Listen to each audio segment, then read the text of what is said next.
Hello, everybody. Welcome into my latest live broadcast. Today's the 3rd of July, 2020. My name is Kerry Holzman. Thanks, you guys, for tuning in and joining me. We already have about 200 people in the chat room, getting a little bit of a later start. However, I wasn't even sure I was going to be able to broadcast today, but here I am, and there you are. Glad we clarified that.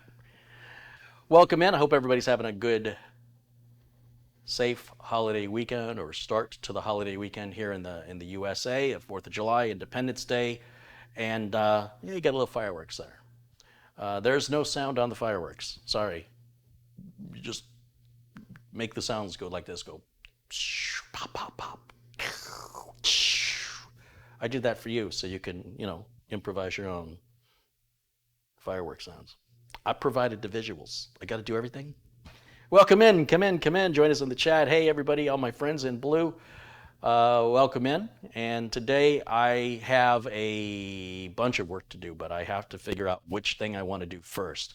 I went from waiting on parts for 3 systems to getting all the parts for all 3 systems.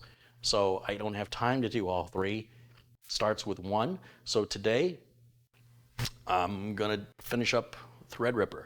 So with the RAM, I told you I was going to order the white Corsair Vengeance RAM, and I did exactly that. Here's what I've got. The sticks are 16 gigs a piece, 3200 megahertz RAM, and there are 2 kits for a total of 64 gigs of RAM, which is what we had in there before, but we had that tall memory in there before.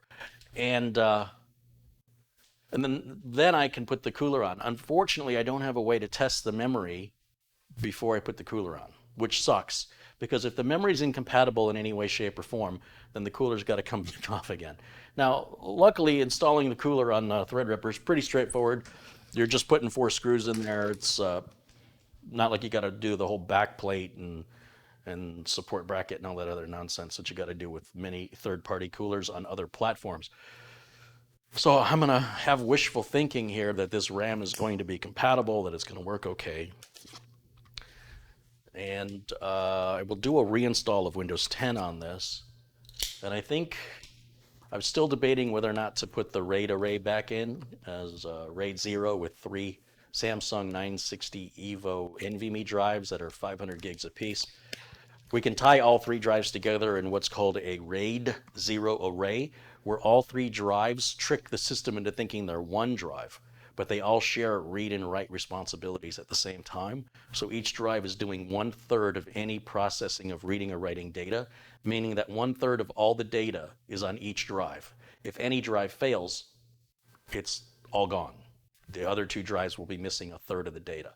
So it's a bit risky in the sense that you better have backups. It's a pain in the butt because you need a special driver to trick Windows into seeing 3 drives combined as one large fast drive. And it has some other downside and consequences like BIOS updates. If you update the BIOS, you lose the RAID array, not permanently, until you go back into the BIOS and reconfigure it. And it's not just 1 or 2 clicks. You've got to set one thing, restart, go back into the BIOS again, because that enables other options. Then you have to select 2 more options, and then it should boot back into Windows without any data loss, which makes doing any BIOS updates very discouraging. Speaking of which, I better check it for BIOS updates before once the RAM is installed, once the cooler's put in. I think the next step will be check for updates, and then I can install Windows. But I can't just install Windows without that RAID driver. It's not built into Windows, never has been, probably never will be. It's made by the motherboard manufacturer, or at least by the chipset manufacturer, and it is unique and proprietary to the design of the board.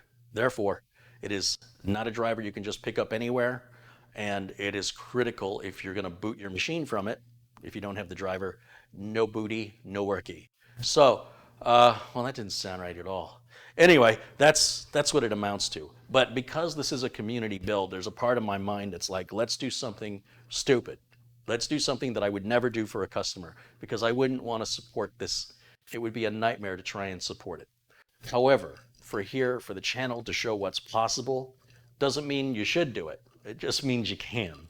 And it results in write speeds of about 10,000 megabytes a second, which is still even faster than Generation 4 PCI Express could even achieve when it's fully matured. So we can get outrageous read and write speeds, but it doesn't really amount to much in reality with regards to performance realities, in that, Word, Excel, Outlook, browsing the web, loading up your applications, they're going to load a little tiny bit faster within milliseconds. As we keep increasing the speed, we're reaching a point of diminishing returns. So unless you have some outrageous need for your computer where you're writing an extreme amount of data consistently, then the amount of time that you're saving can add up. But the amount of time you have to invest to get yourself there, and the amount of maintenance you have to put into it in order to maintain it, to keep it running, that's why I don't want to build it for a customer. It's too time consuming to keep it up and running. I'd much prefer to build a machine one time, put the cover on it, sell it to the customer, and let the customer leave it alone. And those customers that do that very rarely ever call me with any problems. Customers that call me with problems are the ones that open it up and start tinkering around. It's their machine and they have every right to do it, but I may start having contracts signed from this point, well, very soon. I don't want to say from this point, but from very soon from now, I think I'm going to have customers sign a contract that the minute they start working on the machine, support will cost money. I'm not doing that for free anymore. So unless I've advised them to open the machine, if they get it in their own head to open it and try and fix it themselves, then fix it yourself. Don't make a bad situation worse and then call me and ask me to fix two problems, which is very difficult, versus calling me when you had the original problem, which I could fix probably in seconds. And this happens to me all the time. Customers will wait until the problem gets so bad that if they would have called me right when the problem first existed, could have had it resolved in moments. But the customers often wait. The problem gets to a point where the machine's completely unusable, and now I have a ton of work to do. And that's not a support issue. It's violating the terms of the agreement with support. So I'm probably going to have to draft up a type of contract that says, look, it's your machine and you can get in there if you want to. But as a result of you getting in there, don't expect me to help you for free. I'll still help you, but I'm going to charge you for it. Too many people are taking it for granted, and if you can't tell, it's really starting to get to me. I really do like to help people, but when people create their own problems, and I already have a ton of problems that people didn't create, and those people have to wait because of somebody's self-created problem, and that person expects me to do that for free because they got the computer for me? No, that's not the deal. That's not how it works. Again, these aren't the kinds of stories you're going to hear on the other big tech channels because they don't actually sell anything to customers. Most of them are just being paid by corporations to make commercials for them. So, and there's nothing wrong with that, but just know that there's a difference, that's all. Just have the proper expectations of the content you're receiving. Because fun quickly becomes stressful when you're being held accountable and liable for it long after you did it. You know what I mean? Like, customer calls me 3 years after I built a computer. Haven't heard from him in 3 years. And he's expecting help for free. That's well outside of the warranty. And what starts out as maybe a simple question becomes an hour of conversation. And at what point do I get to step in and go, stop, I'm not helping you anymore unless you give me some money? And I expect the good nature of people to just go, hey, let me pay you for your time. I realize it's been 3 years. Since you've done this for me, let me do something for you. But generally, people don't do that. Some people do. Most people don't. If you're in business for yourself, you've got to be assertive enough to make sure your customers know your time is valuable. And if they disagree, get other customers. Okay, that's off my chest. All right, so I want to get the RAM installed, and I can't remember. Oh yeah, I've left the, I was going to say I don't remember which sockets the RAM went in, but I've left the retention levers open from where the RAM was. So I'm just going to put these RAM modules back in the same sockets that we had the other RAM modules in. And I'm assuming that I had read the manual and put them in the right sockets. I could go back and check, but I can't be bothered. I'm sure it was right. So I went with white because the whole theme of the case is black and white, and I want to keep that theme throughout. So Corsair makes a white version of the Vengeance RAM, which is pretty universally accepted as good RAM for Intel or AMD. And no matter what, like even if I pulled Threadripper out of here, I'm still going to reuse the case.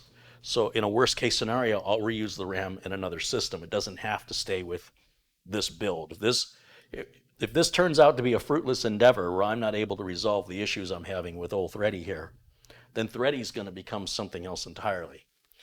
And the RAM will be used in whatever that becomes. So it's definitely not throwing good money after bad in stubbornness, but rather having a backup plan. If there's nothing I can do to resolve it, well, there's always something I can do to resolve it. There's always a bigger hammer. But this is a community build, and I do feel obligated as setting an example to the community that I can fix anything. Everything's fixable. The problem is time. I have a very limited amount of time that I've got to balance with the amount of work I've got to do. And so where I'm struggling is, I know it needs to be done, but I'm the only one that can do it. I don't have anybody trained. And with the whole pandemic, it's not a time to start bringing people in, especially since Arizona has a new spike in cases. It's like we started all over again. So speaking of which, I was informed by John Wilson, who joins us frequently in the chat. John let me know that he is battling COVID-19 right now, which is why he is not in the chat room or hasn't been in the chat room for some time. So John, I hope you're getting proper medical care. I know there's many people will say, I'll wait till it gets worse. And then by the time it gets worse, it's too late. So I assume he's getting good medical care. And I assume he's going to kick its butt with no problem and build those antibodies up so he won't be susceptible to it in the future. And in the meantime, here's to a speedy recovery. And I hope that I can at least, even if you can't join us live, I hope you're still tuning in and enjoying the videos.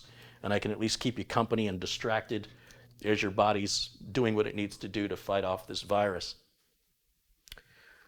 Let's see, this RAM's going to go here.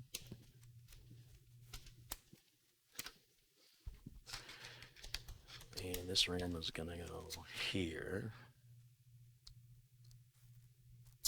All right. So I bought a bunch of coolers came in, so I'm going to be excited to try those here in this coming week, next week. Some real unusual stuff from manufacturers you probably never heard of, which I really, really enjoy doing since the other big YouTube channels, they're all being paid by the large companies, to make content for them. And the smaller companies can't afford to have that done. And sometimes the smaller companies offer a better product at a better price. Sometimes. But they don't have the marketing dollars to pay YouTubers and vloggers and content creators to review their products for a fee. I don't know that I can trust a review from somebody who's been paid to review it. It's bad enough if you get the product for free, all right? That's one thing. It's another thing when you're paid, because I don't know that I can trust an unbiased review from a paid reviewer. That feels more like a sales position than an honest. It feels to me like they're there to make money off of you, so you're the viewer. And the more of you they have, the more money they can charge the sponsors. They're selling you.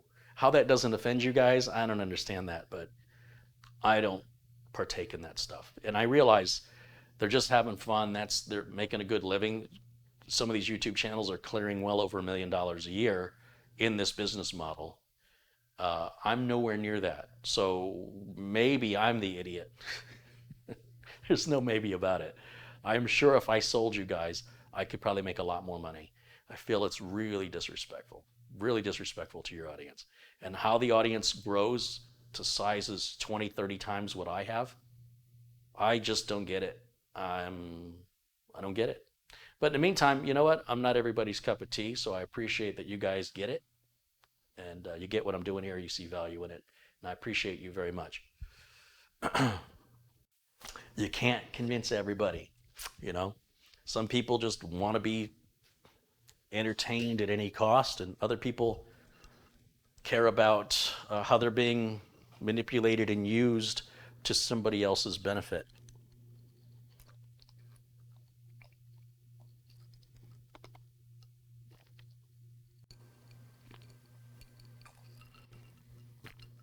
Nothing I can do about it. I'm just pointing it out because I'm not sure everybody realizes it. I know I didn't realize it for a while. And then it clicked and I went, oh, I see what's happening here. And then I was really upset because I was like, wait a minute, I didn't give you permission to do that. And you weren't clear to me that that was your intent. So it's just, nobody likes to feel deceived. I think people, generally speaking, are offended if you try to take advantage of them. Because the attitude is, well, you think I'm stupid? Is it okay to charge me more because you think I'm stupid? Is it okay to sell me as your audience without my consent? You think I'm that dumb? That's where I think the offense comes in. Is disrespectful. But again, that's just me. That's just me. And maybe I'm just jealous because I don't have those amount of viewers and that much money, and I don't want to get it that way. So what am I doing? I'm putting the cooler on. So I've got the RAM is installed. All right, there should be 64 gigs of RAM. And putting this cooler on is super, super easy. There's already a backplate on the Threadripper motherboards. And all you have to do is screw down whatever cooler you've got.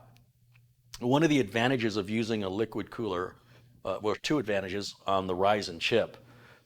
Three advantages. One is you have a bigger choice of coolers because this Threadripper chip is very large. There's no other chip this size. So coolers have to specifically be made just for this chip. But this isn't a high-selling chip. You're not going to sell a lot of coolers. So a lot of companies don't want to make the investment in engineering and tooling to design a cooler. Therefore, there are fewer coolers to choose from. Of those, most of them are liquid coolers. By putting a liquid cooler in here, second reason, it won't block the RAM, and it's visually more appealing if you have a glass window so that you can see the components, and your RAM isn't going to be covered up like it's about to be when I put this other cooler on, this big air cooler. And of course, third would be the opportunity to overclock and push this already screaming fast chip even harder and faster. Now, why somebody would do that?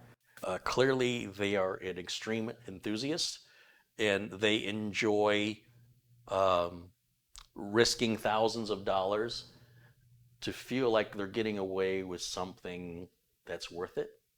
I mean, look, if that's your thing, that's your thing. I never had that much money and I never had that much time. I would be just grateful to have the thing, you know? It's not like, for some people, there's just never enough, right? There's some people that no matter what you give them, they want more. They can't say, wow, what this is perfect. This is amazing. I have gratitude and appreciation for the engineering and the design and the research and the development and the tooling and the quality control and the just hundreds of millions of dollars that were invested in the creation of the silicon that comes from sand that I hold in my hand.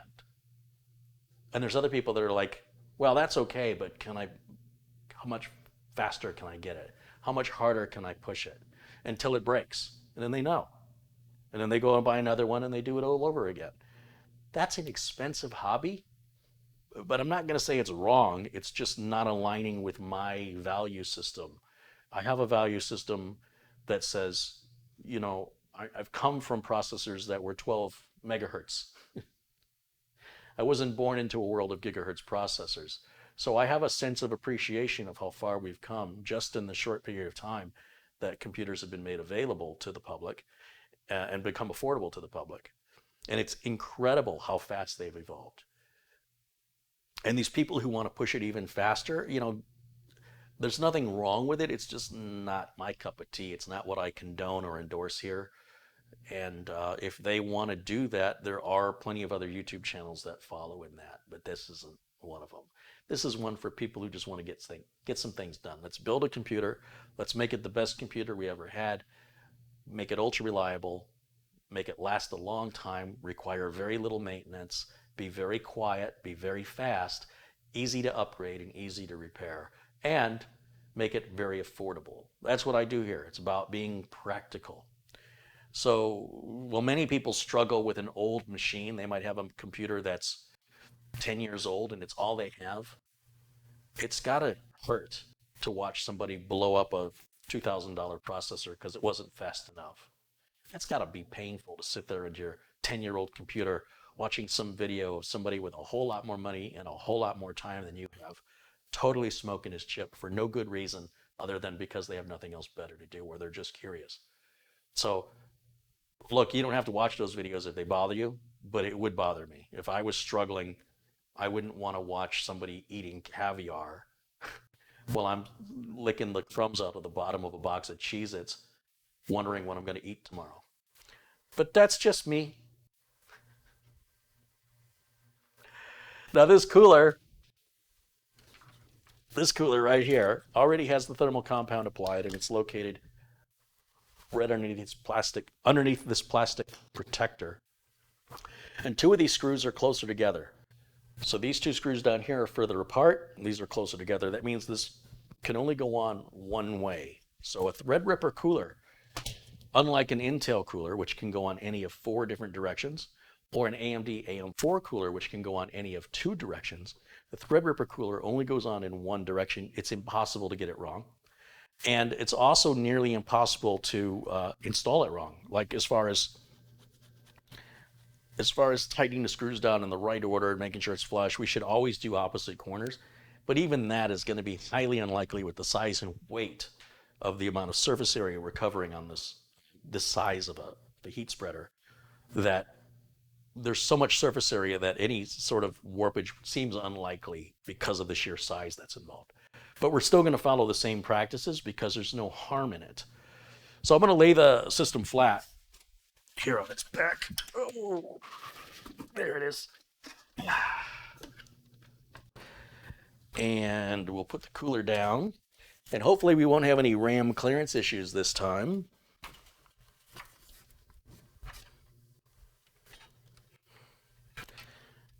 And let's see.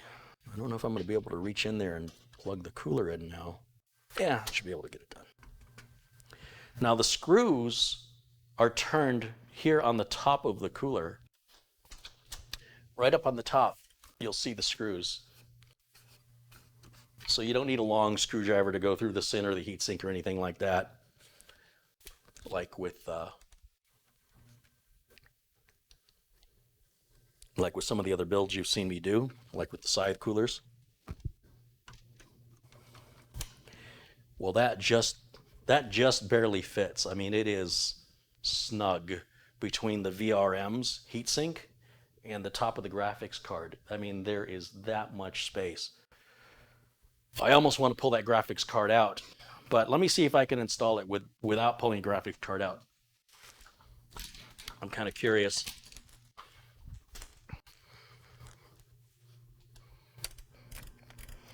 So I cannot see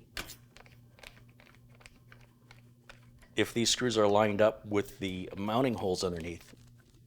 So I just have to sort of feel for it, and I cannot tell. I mean, I just lifted up on the heatsink, it's not coming up, so I'm guessing I must be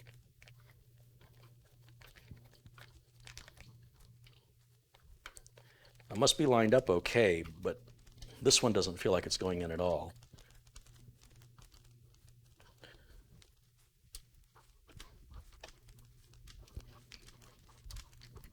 So what can happen is if you tighten these screws down too much before you've started all 4 of them, it can make it very difficult to get that last one tightened down.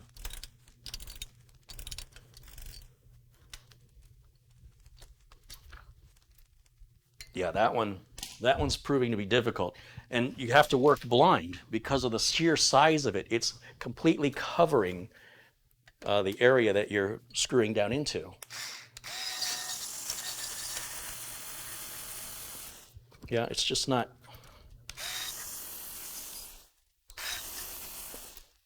I was hoping with the electric driver that I would be able to sort of wiggle the cooler around a little bit.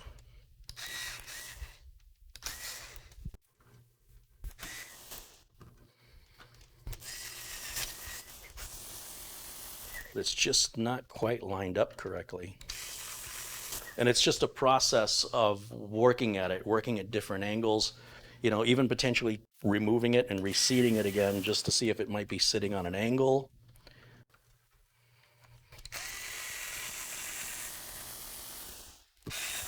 It just won't start.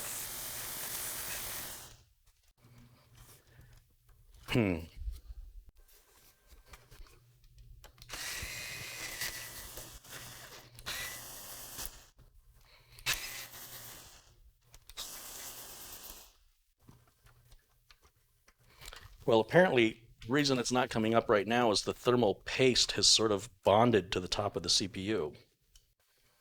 There it goes. Yeah, it bonded really good. And I'm just kind of curious. Oh, so what's happening are these cables that come out to power the fan and the RGB lighting. They're bumped right up against this graphics card. They are literally pushing the cooler away from the socket. So those cables can't be coming straight up like that. That's just how tight of a fit this is. I mean, it is very precise. Now, because this screw was the one that was difficult before, I'm going to start with this one.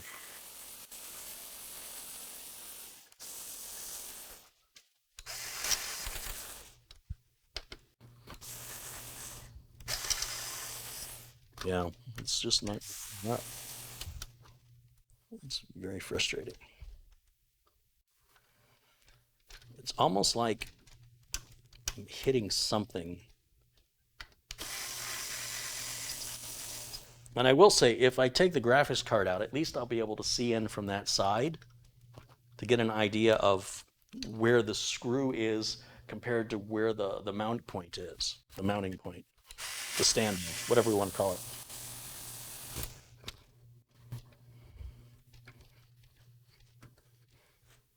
So looking at it from this angle, it looks like the graphics card is in the way.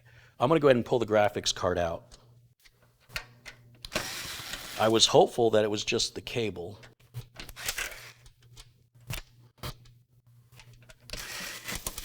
And sometimes, you know, trying to be lazy and say, well, you know, I'll take the graphics card out, it's kind of pain, is actually less, it's more work trying to be lazy in many cases than just doing the work. Get the graphics card out and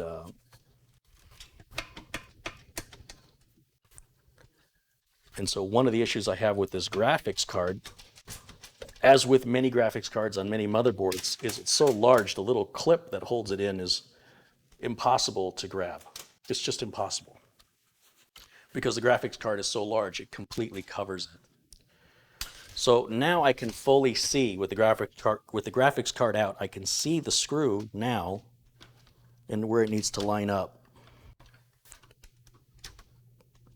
That is lined up now. I can already see that's going to work.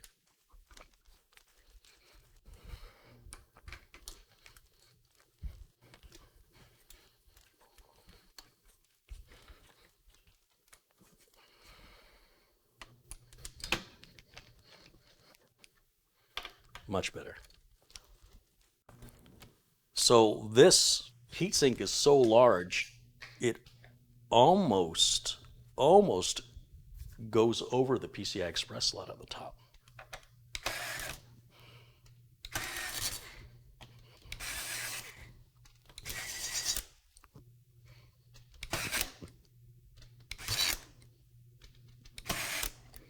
All right.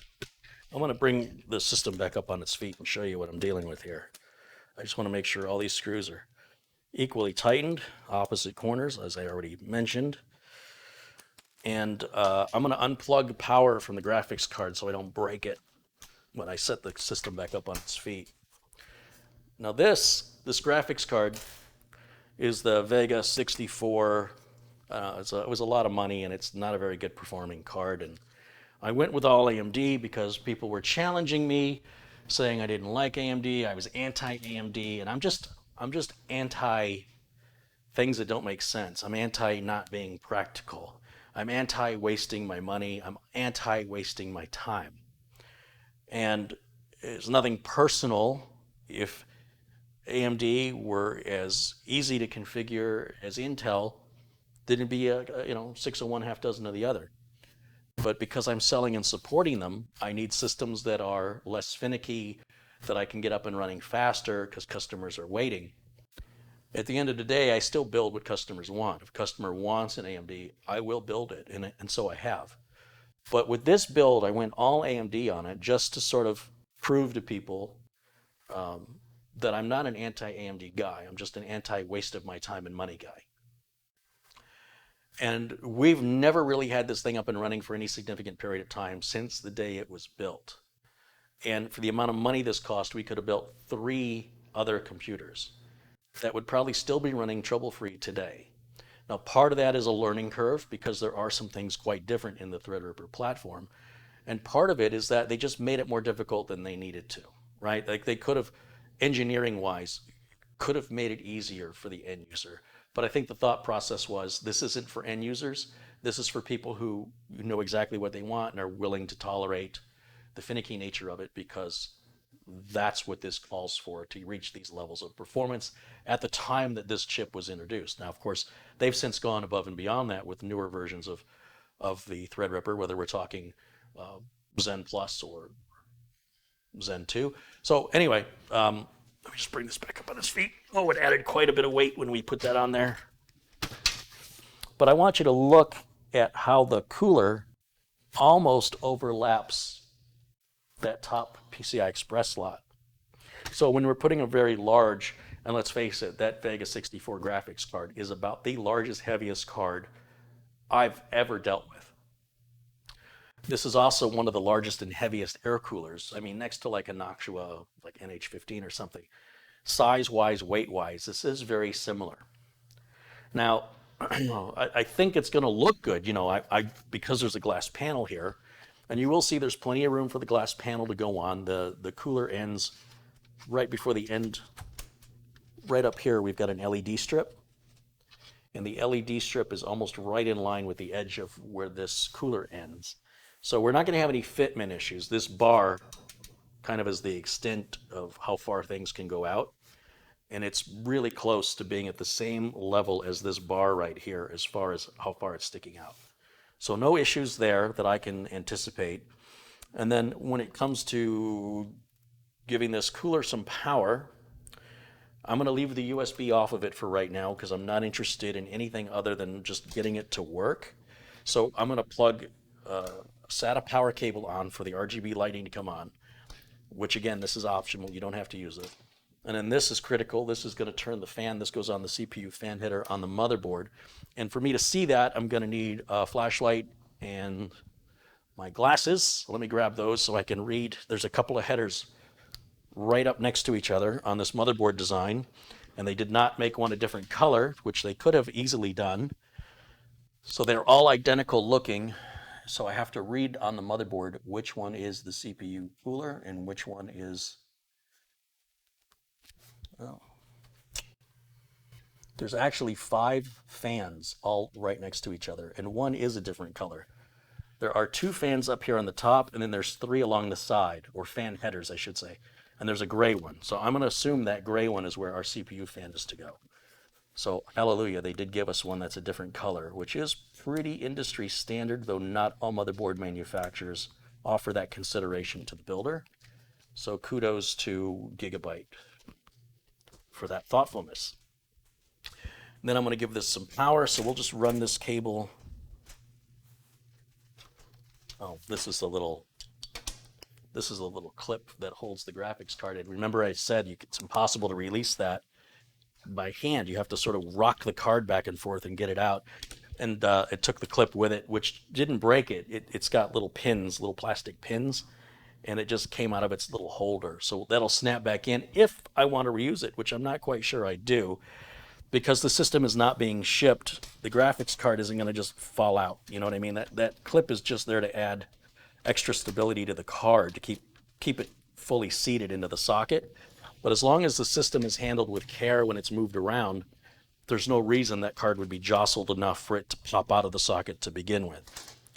So here I've got something plugged in that's looks like RGB. Boy, it would sure be nice if I had another plug here. I'd like to use the same one. Well, I guess that's not going to happen today. Now, I could put a splitter on there. That's not a big deal. Or I can add another cable off of the back of the power supply. We have plenty of room for that. I'm just trying to think where all of these power cables are going. I think one lights up the NZXT logo. So I'm going to unplug the NZXT logo temporarily. And then I have to decide if it's worth it to run another cable just to run some RGB lighting, or just get a SATA power splitter, which is really all I need, to give me another connector. In the meantime, we'll just leave that one unplugged. Now the question is, can I get the graphics card back in? That's the question of the day.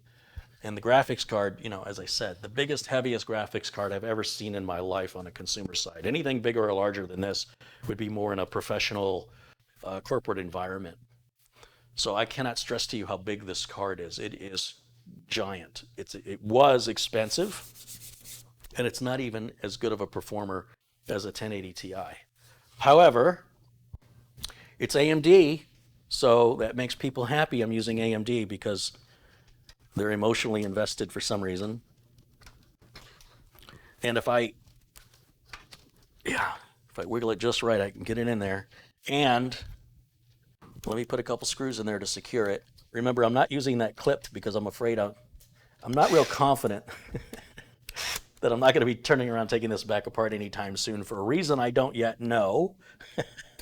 But that's been the way this system has sort of been since the day it was built. It's just been something that's a never-ending project that never seems to be happy for more than a couple of months at a time before it throws a fit.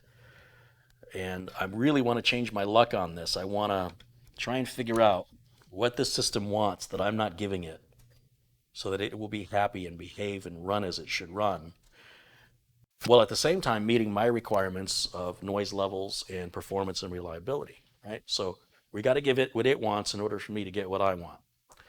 And that's where the trick is, because it is a different platform and it follows different rules that I'm accustomed to with Intel builds, or even for that matter with socket AM4 builds. So it requires some learning curve. And learning curves, once again, learning curves are not ideal when a customer is waiting and paying you. You're supposed to know. Customers are paying you because you're supposed to be the expert. You're supposed to know all this. You're not supposed to be learning on the customer's time. Not unless, you know, your customer has already, you've had this discussion and the customer says, yeah, that's fine with me. But then you got to ask yourself, how much of this does the customer pay for? If I just did an hour's worth of work and it took me 5 hours to get there, how much should the customer pay me for? And in my opinion, the customer should pay me for an hour's worth of work, even if it took me 5 hours. But on the other hand, that doesn't leave any time left in the day to help any other customers. And that limits how much money I made in that day. And if you only do it one day, that's fine. But if one day turns into 2 days, 3 days, 4 days, and then a support call a week later, your financial losses are going to start adding up to be to a point where it may not be possible to run the business much longer if that continues. You have to make a change in order to stay profitable. And being profitable without ripping somebody off, which means you've got to know your limits. You've got to say, okay, I can't do this build because this build may require an amount of support that I don't have experience in, that I'm going to have to learn on the job with. And even if I don't bill the customer for my time, it's time I'm effectively giving to the customer, which would be no different than me writing a check and saying, hey, I'll tell you what, how about we don't build this? How about we build this other thing that's less money? And then I'll write you a check so that all the support calls that you're not going to call me with and take up my time, I'll write you a check for half of that. So here's $500 and a computer. Now you would say, well, that's crazy. How would you stay in business? That's my point. Whether you're physically writing a check or you're doing the labor for free, how do you stay in business? It's just as crazy.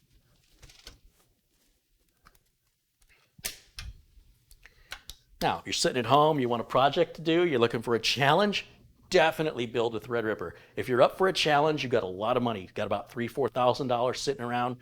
You want some ridiculous computer that's way more power than you will likely ever use. It is definitely one of the best puzzles you can buy.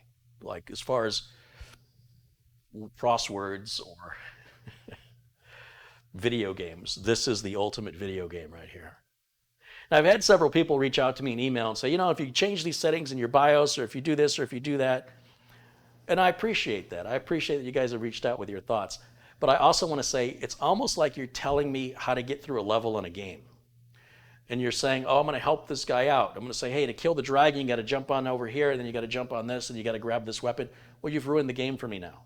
Like if you tell me how to win the game, it's sort of like spoiler alert. In my opinion, when it comes to setting up a new computer, I shouldn't have to change anything in the BIOS unless I'm trying to overclock or adjust the system above and beyond what would be considered standard. With a modern computer, you should not have to go into the BIOS and make any changes unless you're doing something like a RAID array or you're overclocking, unless you have some very specific need. With today's computers, you should be able to assemble them, as I demonstrate in my videos, and leave the BIOS at default settings, and it should be able to install Windows and work without a problem.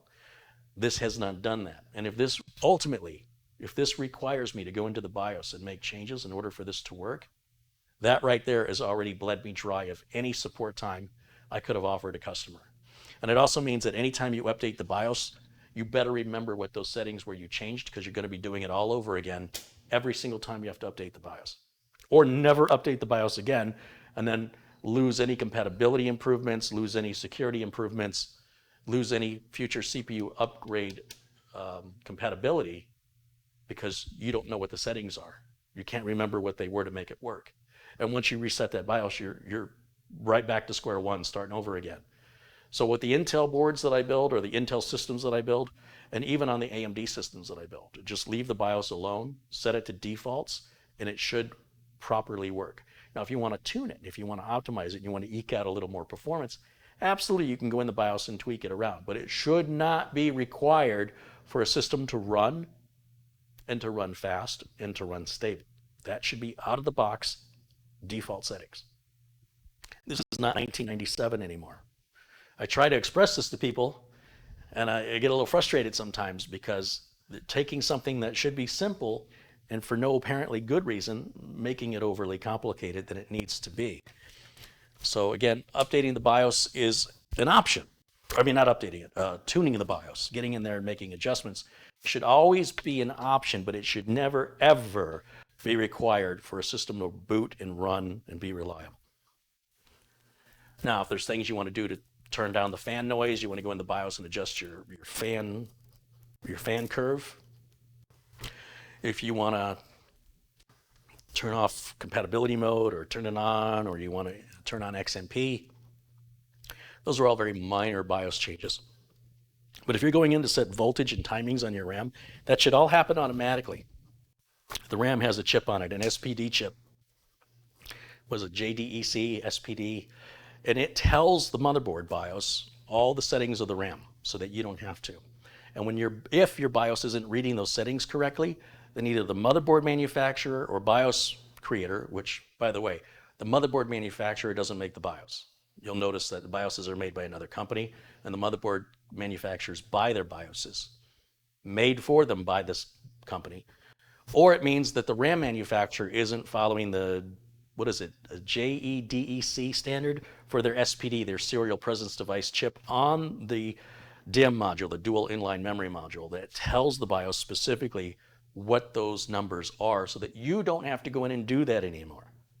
So if you still have to do that, that means somebody's not following the rules or the standards that have been in place. And when you're dropping this kind of coin for a system, you just shouldn't have to do that. Like, I would expect to do that on a $300 computer, not on a $4,000 computer.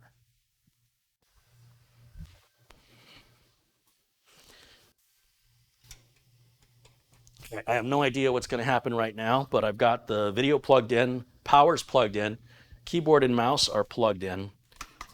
And you guys haven't seen Thready boot in a long time, huh? So this ought to bring back some memories for those of you who remember when we built this outside. And let me put myself in the corner here so we can get a look at camera 2 input. Of course, it's going to say no signal down there, because there's no signal coming out of this machine. There's no video signal coming out because it's off. So let's turn it on. Let me hit the switch on the back. That's pretty. This lights up here. Fans are running. So the NZXT logo, well, that one doesn't look like it lights up. There's something Oh, I think the power light powers the SATA connector that I unplugged, I think powers the power light up here because I don't have a power light anymore. My sister did complain she thought the power light on top of the case was too bright. Now this is going to boot however my sister had it configured. That means we're still in the RAID 0 with the three 500 gig Samsung 970 NVMe drives that are going to work together as all added up as one drive. So instead of a C drive, a D drive, and an E drive, all 500 gigs each, we have just one C drive of 1.5 terabytes. So 500 plus 500 plus 500 combined, chained together through the BIOS to appear to be one drive to the operating system. That's the driver I was talking about. Now, this is the quietest Thready has ever been. We're off to a really good start. Removing that Enermax cooler has made a huge difference in the noise levels. It's never run this quiet.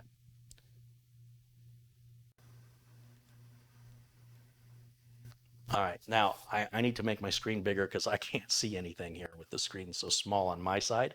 So this won't change anything on your view, but on my view, oh, here we go. All right. So one of the things I'm curious about, first of all, is if we're seeing the RAM correctly. Remember, I haven't gone into the BIOS and changed anything. So even though this is an older version of CPU-Z, it'll function for our purposes. And we're going to get the details right now of BIOS version and make sure we can see the RAM properly. We should have all 64 gigs of RAM. So, okay, Threadripper 1950X. The motherboard BIOS is F12 from December, so that's about 7 months old. We'll have to look in and see if there's a newer BIOS available. Memory, it does see 64 gigs of RAM, and if we look at the SPD, the slot 1 is empty. Slot 2 is what we're plugged into here, and it's seeing it at 1066 for some reason. Clearly this is faster RAM than that, but apparently it's going to require us to go into the BIOS to change this. So what I'm going to do right now is I'm going to look for a newer BIOS. And to do that, I don't have, can I plug this into my network?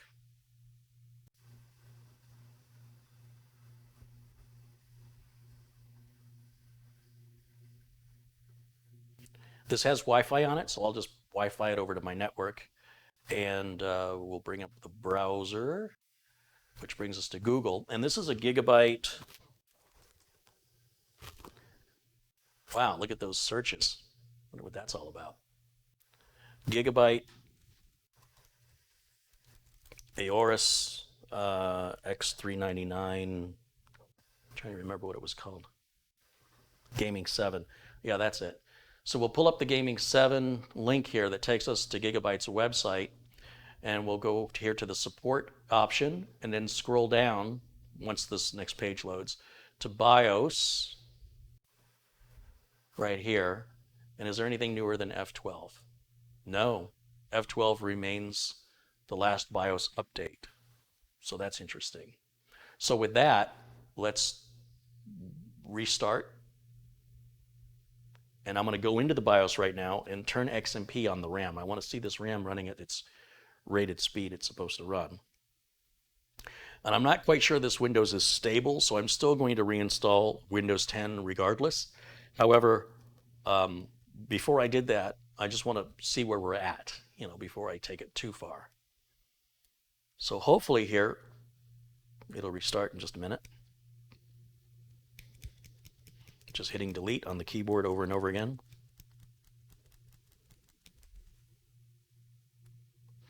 And we'll go over to, where's it at? Advanced memory settings, extreme memory profile. Let's enable that. Now it's at 3200. I'm not going to make any other changes, just that, save and exit. And we're going to see if the machine boots or if it gives us lockups or things like that. Sometimes XMP can cause problems. And with this being well-known, respected memory, I'm fully expecting it should be compatible and should work. Not every motherboard maker tests every RAM with compatibility. And if you stick with certain large RAM manufacturers, especially on a high-end expensive build, it's not where you should go cheap. You know, don't try and save money on your RAM when you just spent all this bank on a motherboard and processor, and probably a pretty big power supply. So far so good.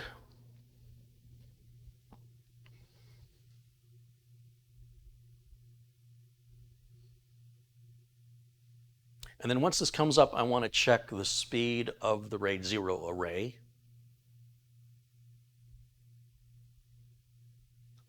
And I'll tell you something else I think I want to do here is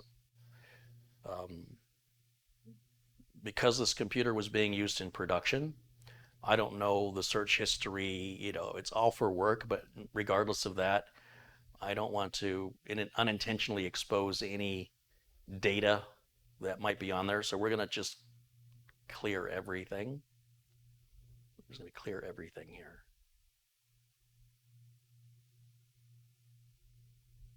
In fact, we'll always clear the browser. And then that way I don't have to worry about other personal searches.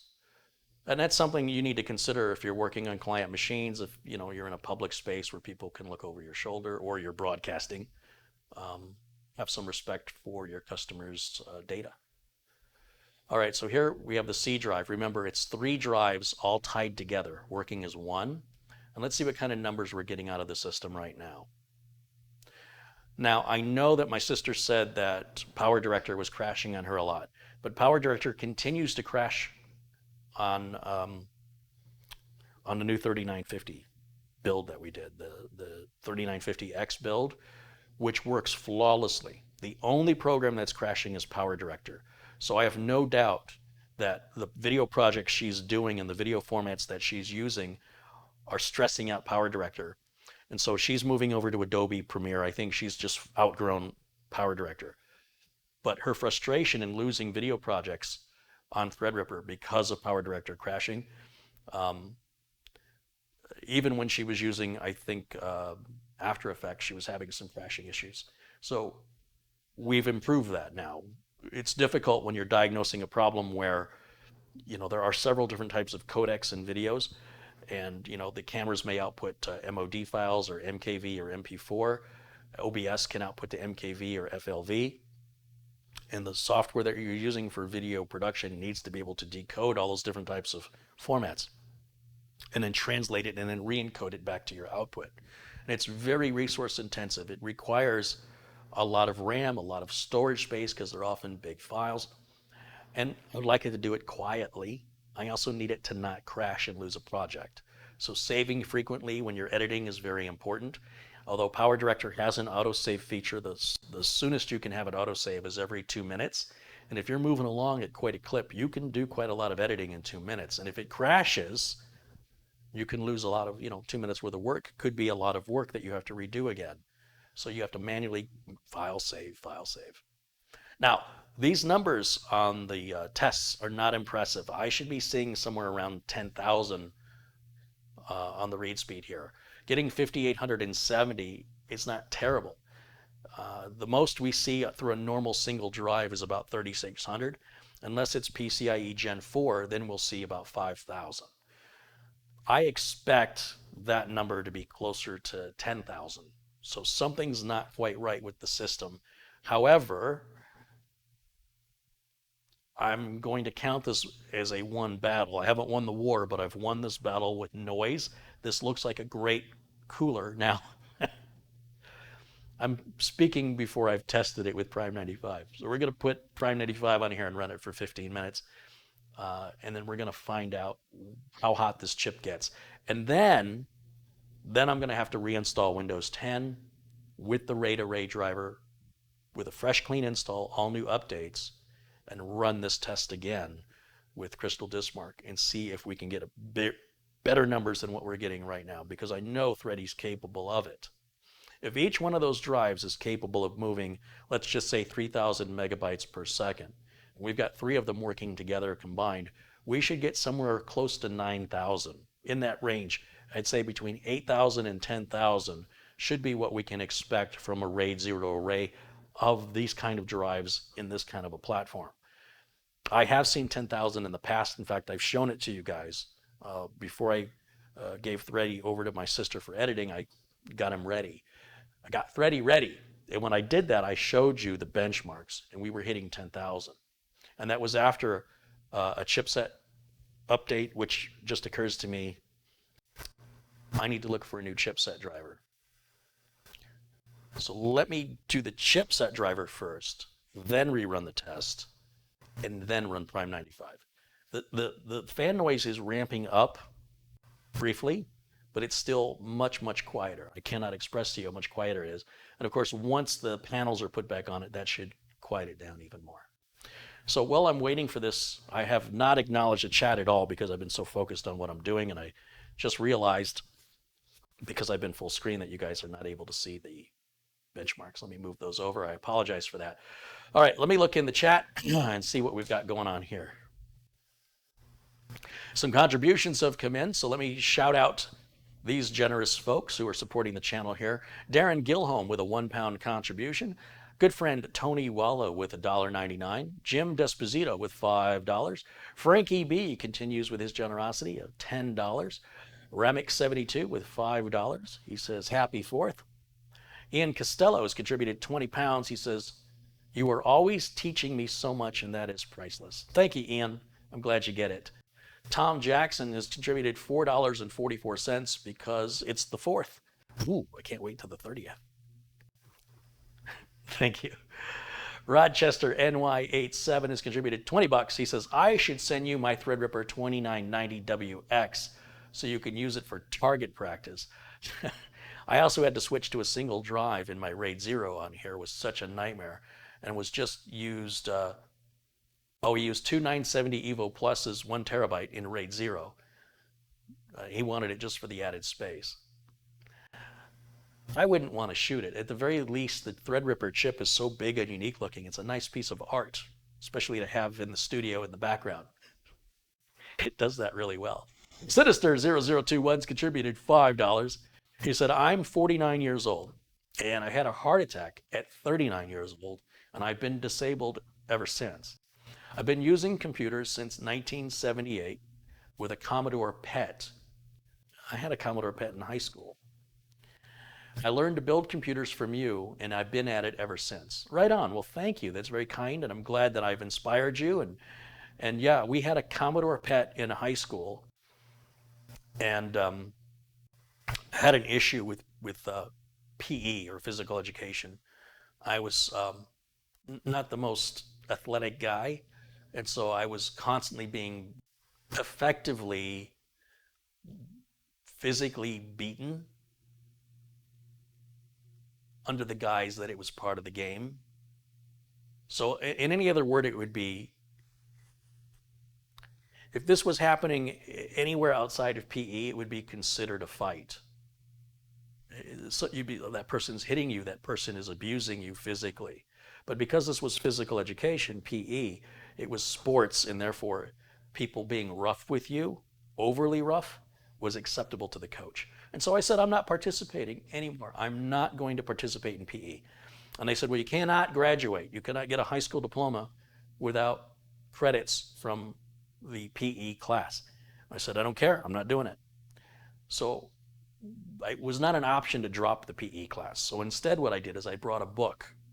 And I would read sci-fi books like Dune by Frank Herbert, or Battlefield Earth by L. Ron Hubbard, or wasn't a big fan of Isaac Asimov. I know you're supposed to be when you're a sci-fi nut.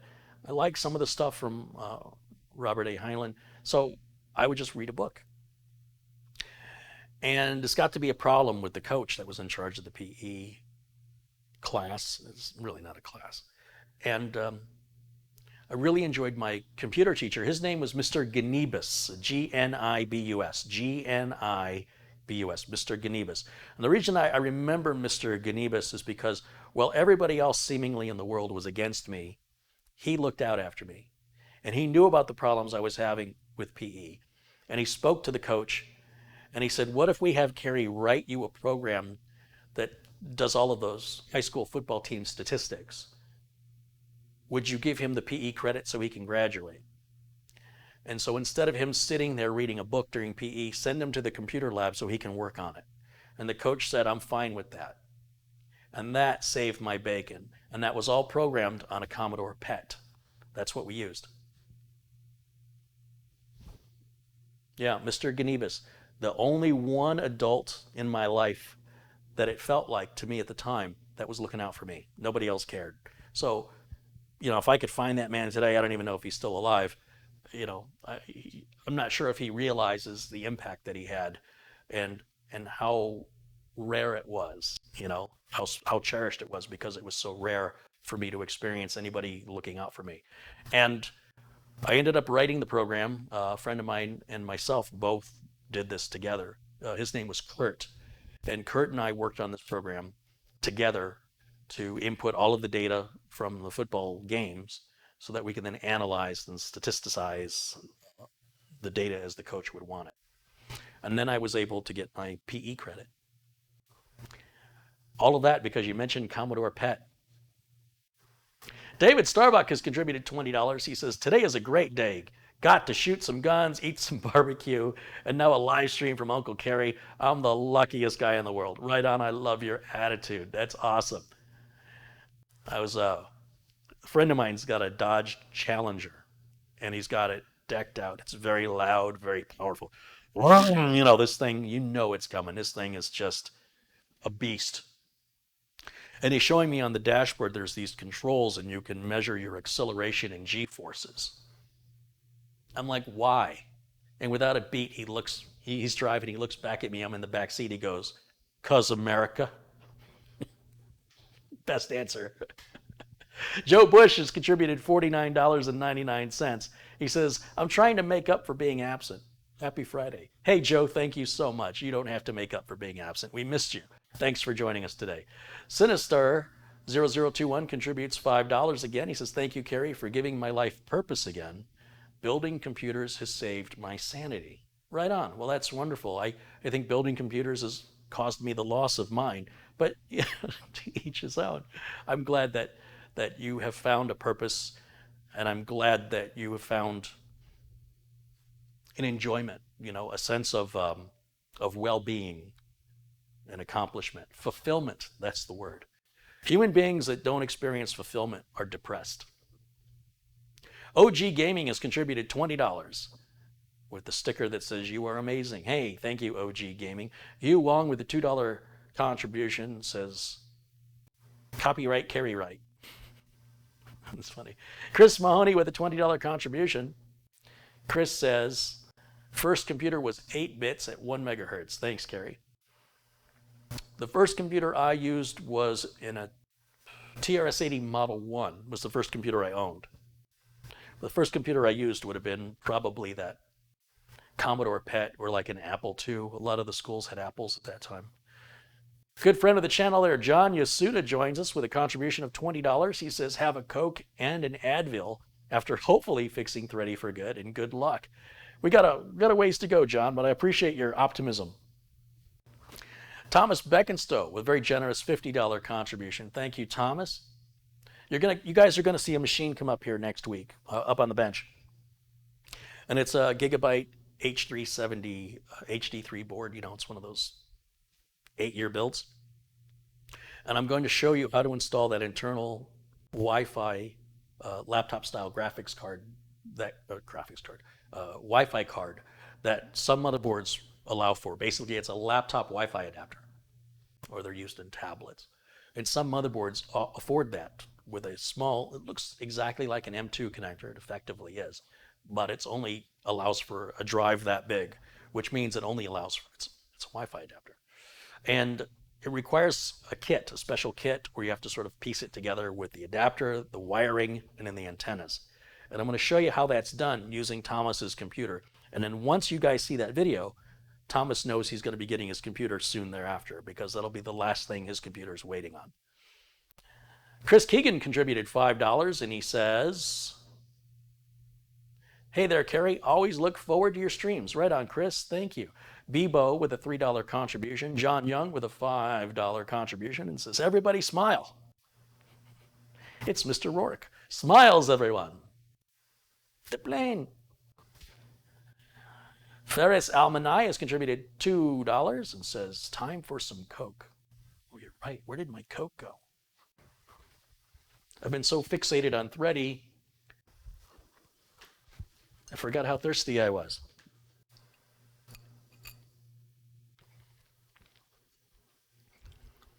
Oystein has contributed 50 Norwegian kroner. Thank you, Oystein. I know you're joining us from Norway, which is awesome. Gary Tatum has contributed $20. He says, not only did Mr. Gnevas have an impact on you, but also on us by proxy. I suppose that's true. I never really thought of it that way.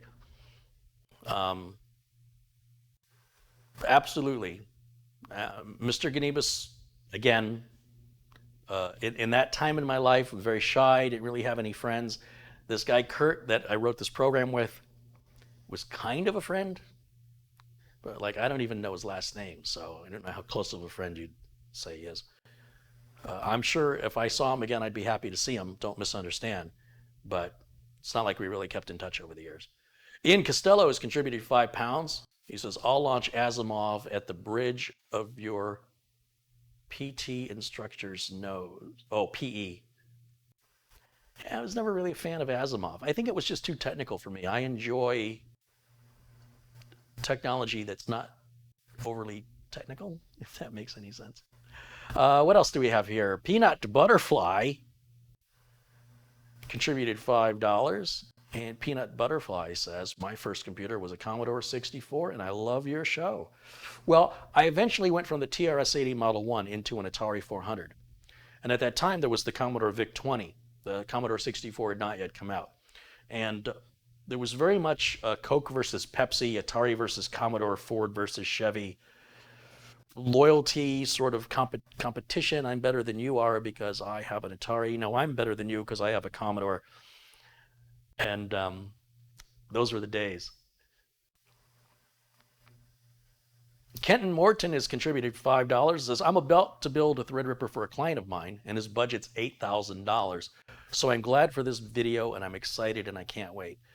So I think the trick on building these Threadrippers is do your research on what kind of cooling you want to use.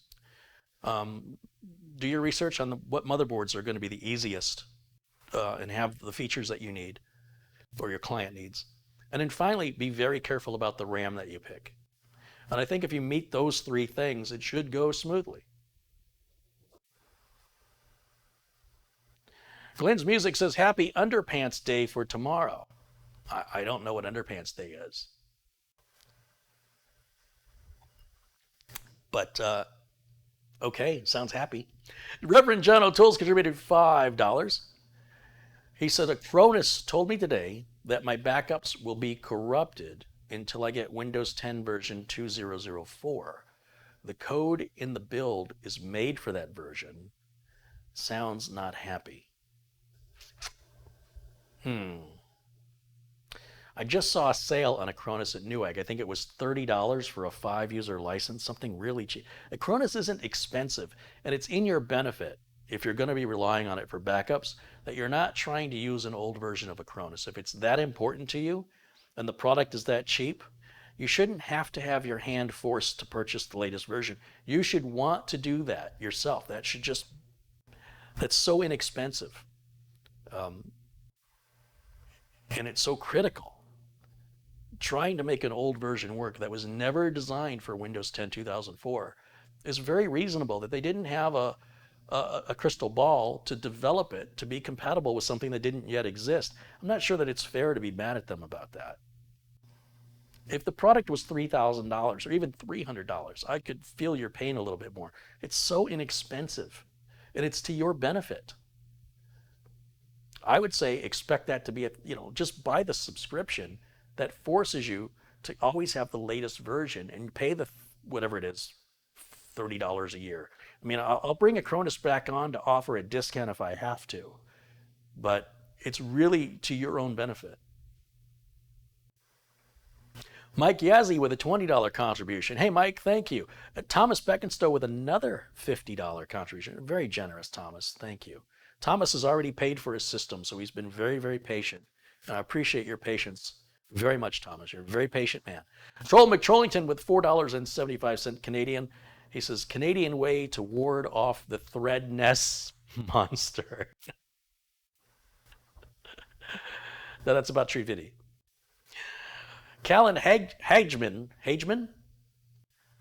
Callan Hageman, not quite sure how to say your last name, Callan. Hageman or Hageman has contributed $2 and just says 10. I don't know what that means, but thank you. Hugh Wong with a $2 contribution says, my first computer was a Trash 80, VIC-20, and a Commodore 64, and Pong.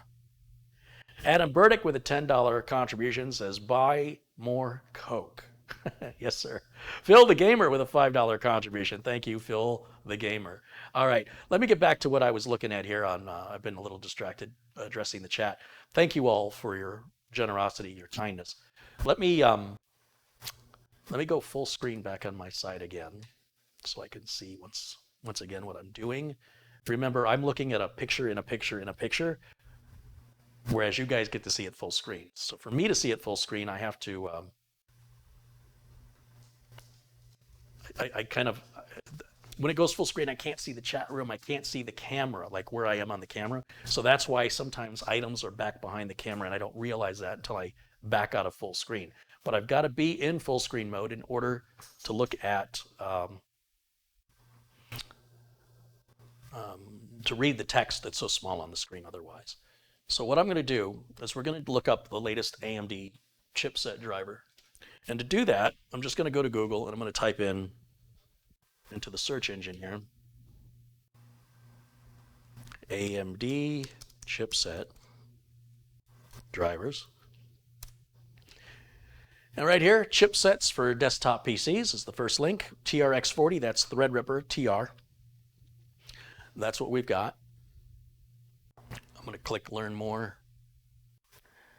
Let's see, specifications, overclocking support. Yeah, you know what? That's not what I wanted. Let's go back. You scroll down.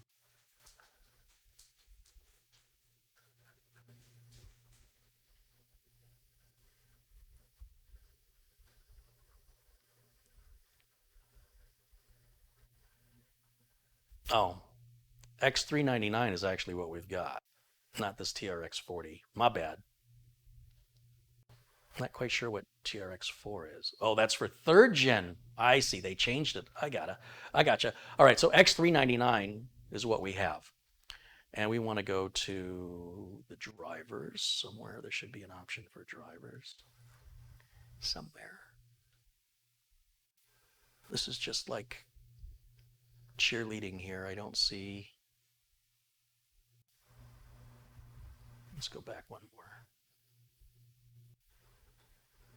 Chipsets. I want chipset drivers, not just chipsets. Okay, Ryzen and Athlon Mobile. Let's click drivers.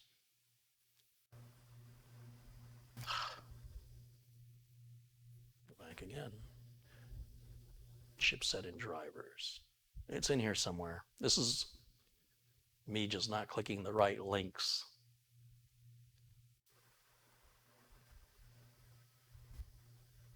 Let's do this. Let's go back to drivers. Not going to let me do it. I think if I just leave this like that, it should come up and offer me the drivers.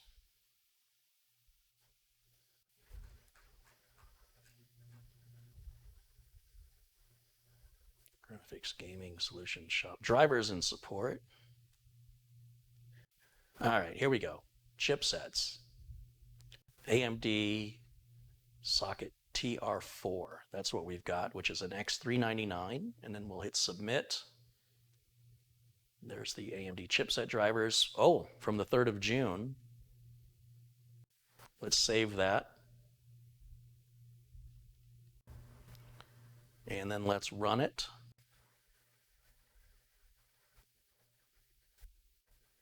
And now this will require a reboot as soon as it's done installing. And then after it reboots, we can run CrystalDiskMark again and see what numbers we have. In fact, I think there's a newer version of CrystalDiskMark I could put on there too. So we're going to leave everything checked and hit install. And this will just take a moment while it installs the latest drivers. Now, it's my understanding that my sister had already put these on, and AMD doesn't really let you know if you already have them or not. So it'll let you reinstall the chipset drivers over and over and over again. Now, even if she had installed the latest chipset drivers, it doesn't mean that when the system had crashed, that it didn't corrupt one of them. So the bottom line is it won't hurt anything to put the chipset drivers back on, even if they're the same version that are already there. At the very least, we'll just see no difference. And at the very best, we'll see a significant improvement in those CrystalDiskMark numbers. We're going to find out here in a minute.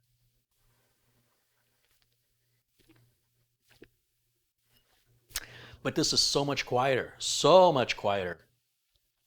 I have no idea if it's running hot, but it's quieter. I would assume if it were running hot, the fans would be ramping up and it would be louder. So I think it's probably running the way it should be.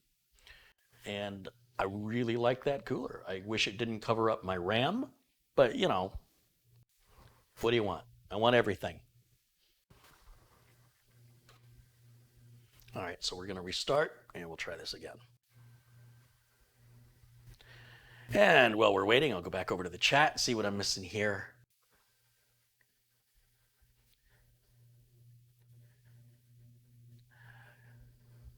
Callan Hatcheman has contributed $10 again, or Hageman, again, I'm not sure. Thank you, Callan. Zarian Art, Drawing Tutorials and Speed Paints, has contributed $5 and says, my first PC gaming experience was with an Acer laptop, 2 gigs of RAM, and an Intel GMA 950, and played Call of Duty 1 at 15 to 20 frames per second. Yeah, well, hey, we were happy to have it. Rick Hubbard with a £3 contribution. Thank you, Rick. Eddie Sawyers contributes $5 and says, Carrie, I just bought the Lazy Susan from your Amazon link. Right on. I think you'll be very happy with it. And thank you, Eddie and Rick and Zarian Art and Callan and Phil the Gamer and Adam Burdick and Hugh Wong and Troll McTrollington, Thomas Beckenstowe, Mike Yazzie, Reverend Johnny, Glenn's Music, Kenton and Peanut Butterfly, as well as Ian Costello, Gary Tatum, Oystein, and Faris Almanai, John Young, Bebo, Chris Kingan, John Yasuda, Chris Mahoney, OG Gaming, Sinister 0021, Joe Bush and David Starbuck, Rochester NY87, Tom Jackson, Ian Costello, Ramix72, Frankie B, Jim Desposito, and Darren Gilholm for all of your contributions today. Thank you very much. All right, we're back up and running here. Let me go full screen again. Eventually, if I get myself in a proper studio, I can have more than one screen. And so one screen can permanently be full screen on the camera 2, and one screen can be full screen camera 1, and one screen could be the OBS studio software and monitoring the chat. But I have to sort of bounce back and forth since I only have the one screen.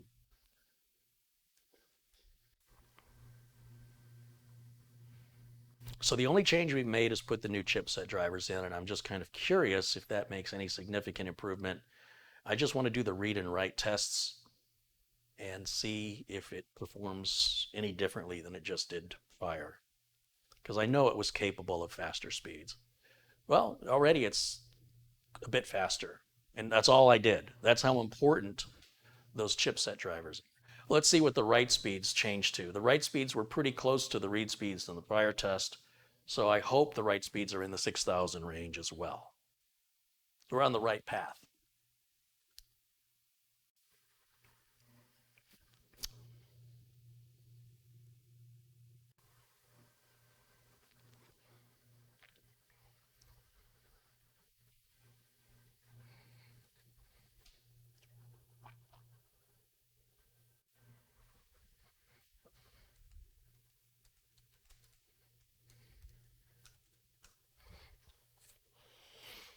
Gabriel Granados has contributed 500 Costa Rican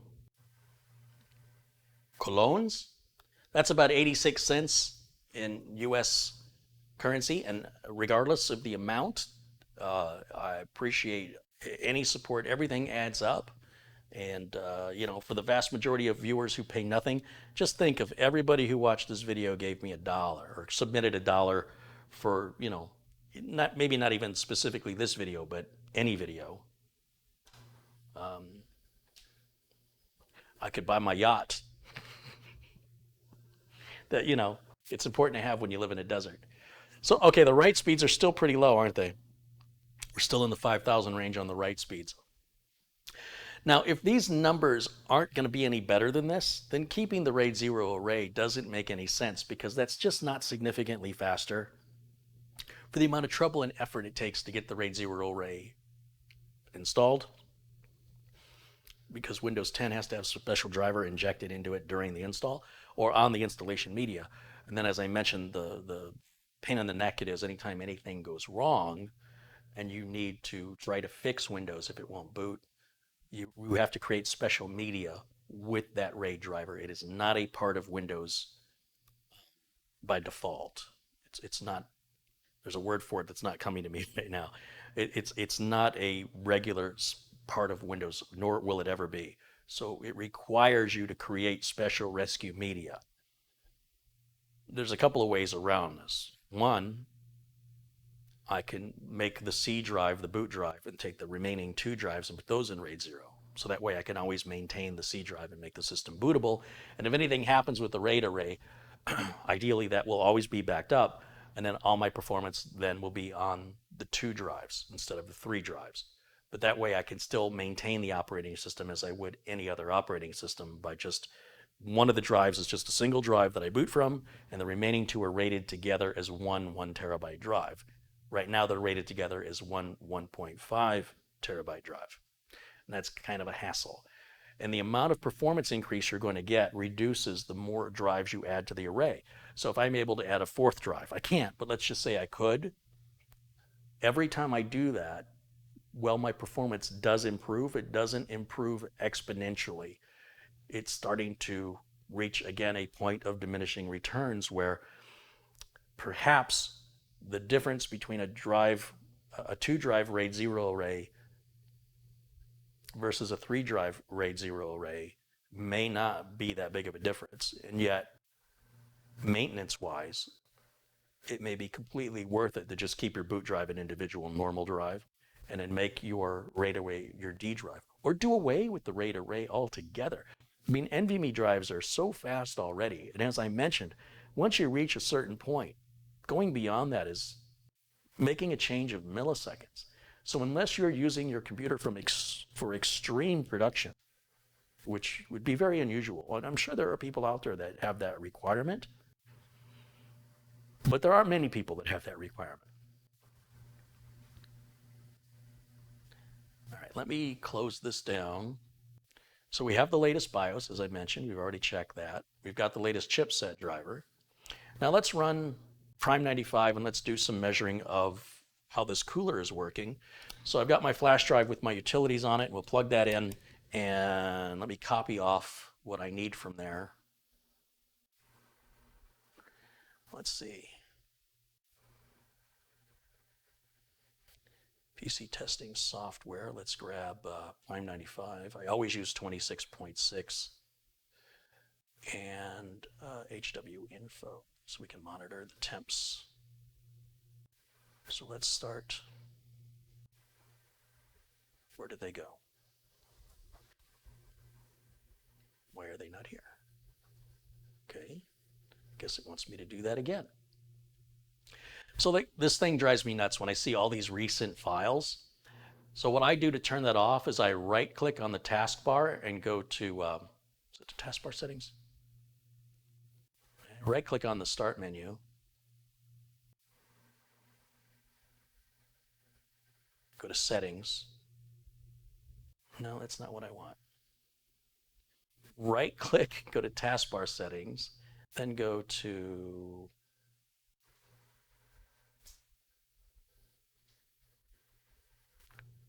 it's really easy. I always forget how to do it.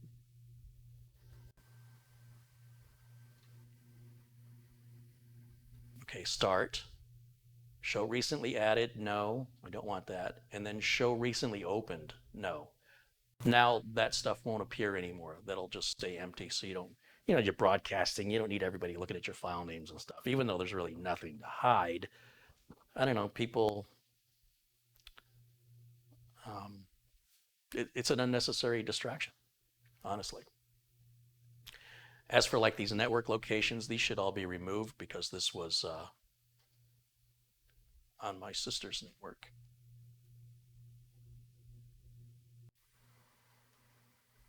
So I'm going to delete all that. So we're not, she had it on a NAS on her network at her place, which obviously isn't going to do me any good.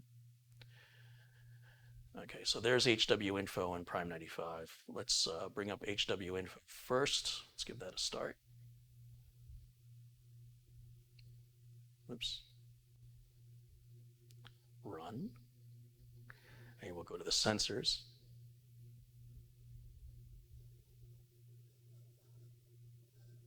Sensors.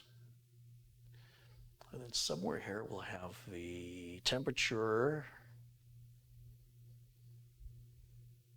Here we go. So we're sitting pretty warm. We're pretty warm there.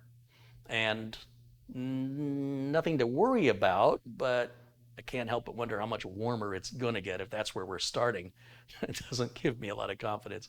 Let's bring up Prime 95. Let's give that a run for its money. We'll click OK. Let me close that. You'll see all of those threads going to where it is a Threadripper. And let me move this out of the way. Hopefully you can see it. We've already climbed to 76 degrees centigrade. So I'm going to keep an eye on it. Let me grab my stopwatch here, or my timer, and we'll see if it'll go 15 minutes without overheating.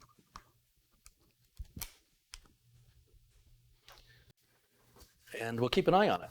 We're at 77.5 degrees Celsius or centigrade, and climbing. I'm not quite sure what the thermal where the thermal throttling point is, the junction where the processor starts to what I do with my, where'd my application go? That I hit the escape button on the keyboard. I didn't think that would shut me down, but apparently it has for some reason. Let me do it again.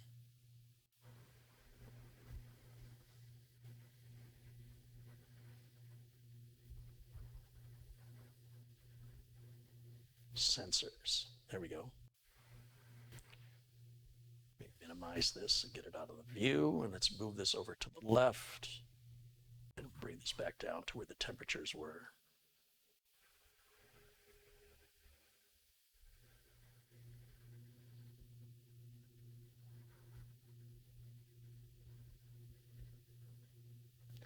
All right, so we're at 80 degrees Celsius here. And we can scroll all the way down and we can see the, well, it's all GPU stuff. I'm used to the other application. I was looking for the processing speeds, Infinity Fabric clock, memory controller, how much power is being pulled through each of the cores, 16 cores. And we're at 81.3. Now let me go back to the chat room and we'll see what people are saying in here. T-die is the actual temp, the other one's the offset. T-die, which one is which here? Let me take another look. Let me go full screen again. So the one below. So if the one below is the actual temperature, then we're sitting fine at 54.6. There's nothing to sweat about. If that is in fact true. Once again, my unfamiliarity with AMD, I don't know off the top of my head what the thermal junctions are, when the throttling starts, and the different series of chips have different throttle points. In general, with the Intel chips, it's 100 degrees centigrade. But even that has some exception.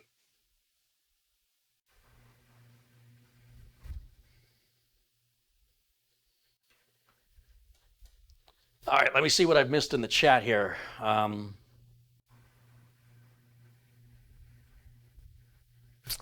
Just scrolling through, and I see a lot of happy 4th of Julys out there. Hey, happy 4th to all my friends here in the US and the UK. Blue Dog Ron says, I can't remember exactly what my first computer was, but I did have a Texas Instruments TI-99. Good times. And a Coleco Atom. Wow. Wow. Chevy Arthur says, No Pants Day is an annual event in various countries. It's held on the first Friday in May. Okay, but this is July, so I guess I need to put my pants back on? Is that what you're trying to tell me?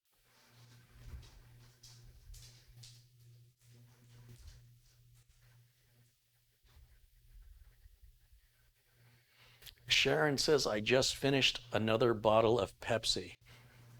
Better you than me. If I had any here, I'd offer you all of it.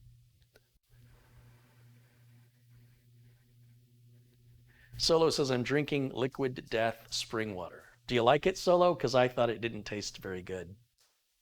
And with no way to reseal the can, like a bottle, if you don't finish it, you could put it away and, put it back in the refrigerator, or open it again. And I just didn't think the water inside of the can was very good. Brad Tunzelman says he had an Apple II Plus and a Laser 128EX/2, a Zenith Z248, a Cyrix 486DX2, a Celeron 300, a Pentium P60, a P90, an Athlon XP 2000 Plus, Athlon 64, and then a Core i5 3000, a Core i5 4000 series, an i7 8700, and currently he's on a Ryzen 7 3700X. That's one heck of a memory you've got, Brad. Those are some details.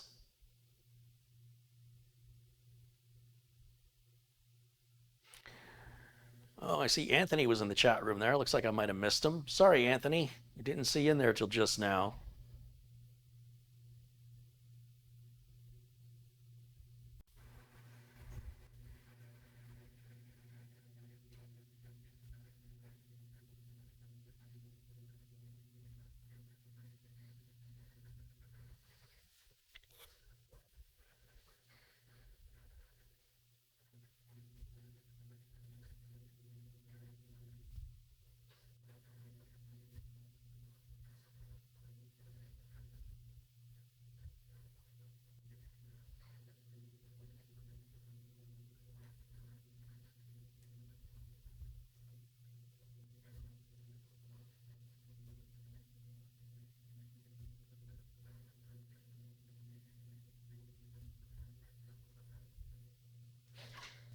I'm still going through comments. I'm trying to catch up.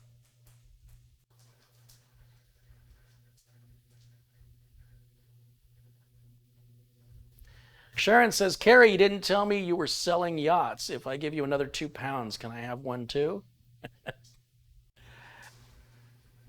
No, but I'll let you take a ride on my yacht for £2. That doesn't even cover the gas. You're going to have to row. And you have to let me put chains on you and sit with the rest of everybody else down in the lower section and grab a hold of an oar. It's a very special kind of yacht that is environmentally friendly. I power it with Sharon Idols.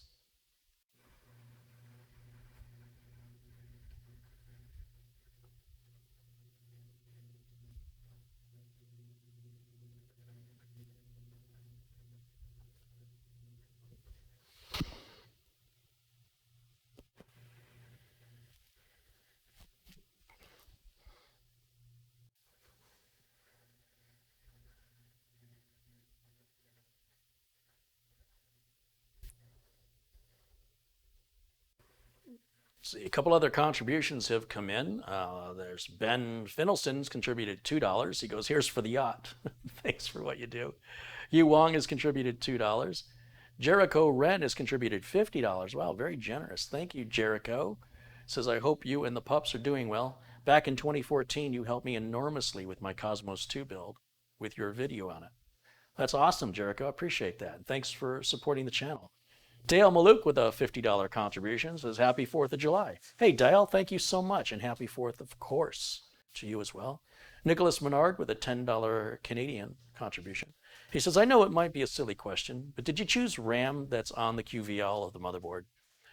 No, I didn't, because the QVL hasn't been updated in a long time, And much of the RAM on the QVL support list on the website isn't made anymore.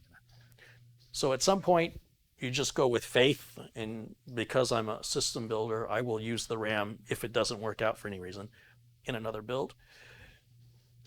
But when you're trying to find RAM on a QVL list of a motherboard that's over a year old, chances are the motherboard manufacturer is not updating that QVL list anymore.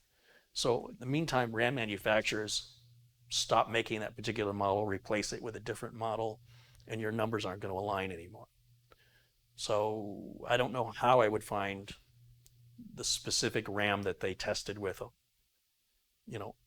2 years ago, whenever it was last updated. It's quite a challenge. It wasn't worth it to me because I specifically wanted white RAM.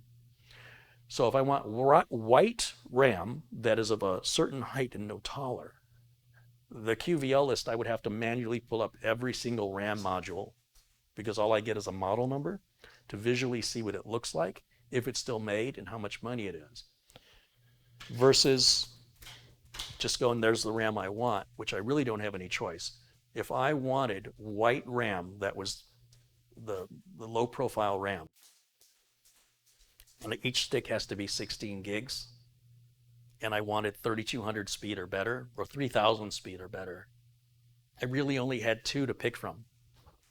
Everything else had RGB or was the wrong speed. So the decision was sort of forced my hand. I didn't really have much of a choice. Now, if the system was brand new, then the QVL list would be current. So it's not a silly question. It's a valid question, but it is something to keep in mind: is how old is the system, and do you honestly think the motherboard manufacturer is paying somebody, an employee, a salary to test RAM on a board they sold 2 or 3 years ago? No, that's not happening. So those QVL lists become less and less useful the older the board gets. And in theory, RAM should just be getting better, and new RAM should certainly not be as finicky. New RAM should be more likely, in my theory, I don't have any evidence to this, but in my theory, RAM should evolve to the point where what was on the QVL list before, most of the RAM now should meet that QVL list from 2 years ago or 3 years ago without a problem, if it's modern, new RAM. Nunman1962 has contributed $50 and says, "Hey, Gary, thanks for showing all of the PC builds, rebuilds, and benchmarks. You're the Bob Ross of PC builds." And I mean that in a good way. My first build involved an IBM compatible XT. That big old 10 meg hard drive was huge. Yeah, physically. Sharon Idle with £2 says, "Okay, it's a deal. I guess she's gonna operate the oars on the yacht." Sinister0021 with another contribution contributed $5 and says, "Carrie, we talked on a live stream 3 years ago. I still build and refurb old arcade cabinets. Are you still interested in the retro stuff as before?" Yes. I've got at the studio, just for something to distract me, I put together another arcade, but I need a cabinet. So I was looking on Craigslist because I'm looking for something cheap. And I found a guy who's got a cabinet that has a game that's working, but I don't care about the game that's in it because I want to gut the cabinet, just keep the monitor and replace the board and the power supply with the JAMA board. And I'm going to replace the control unit. I've already built a control unit, so I just have to snap it in place and it's ready to rock and roll. And the guy wanted $700, and I said, "I'll give you $500. Now there's where I made my mistake because I really meant $500. So it's Craigslist. I should have said, "I'll offer you $400. So he came back and said, "Well, I won't take $500, but I'll take $550. And I'm like, "Look, man, I'm just going to gut it. I really just want the cabinet and screen. Do you have another arcade cabinet around that you want to get rid of that perhaps doesn't work that you'll be willing to part with for $500? He said, "Nope." I said, "Okay, well, nice talking to you," in the hopes that, with the economy being what it is, people struggling right now, he'll reach back out to me and take my deal, right? No, he didn't. Sorry, the computer went to sleep. Let's take a look at how we're doing on the temps because I can't see it. Go full screen. It's fairly loud now, but it's still How loud it is right now was the normal loudness when the system was running idle. So this is a vast improvement. Now on our temps, we're looking still at just 56.6 degrees centigrade on the T die, and we're at 13 minutes and 30 seconds on the timer here. So far, it's doing an admirable job of keeping the chip cool. Can't complain. I will anyway, but I can't really. Back over to the contributions. Where did I leave off? James A. Holland Jr. has contributed $4.99. All right, James and Sinister0021, thanks you guys for your support and contributions, and I hope that everybody has contributed has become a moderator here. I'm just kind of going through my list to make sure. Adding more friends in blue.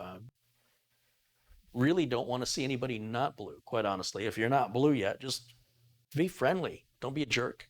Don't try and prove how smart you are. Prove to me how nice you are. That's what's going to turn you blue. And not just once, but over time. I want to make everybody in this chat room blue.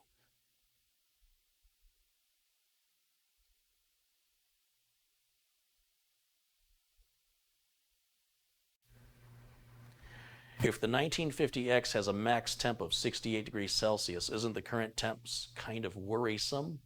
I don't know. That's the first I've heard of what the max temp is. Can anybody confirm that?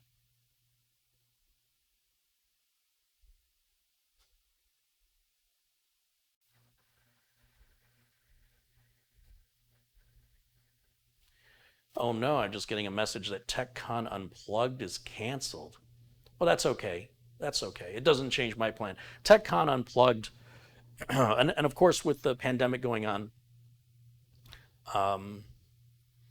it was in the back of my mind that this might be canceled or they might try and do it virtually. I would rather they canceled it than did it virtually, personally. I already bought my ticket. It's $200 for a ticket.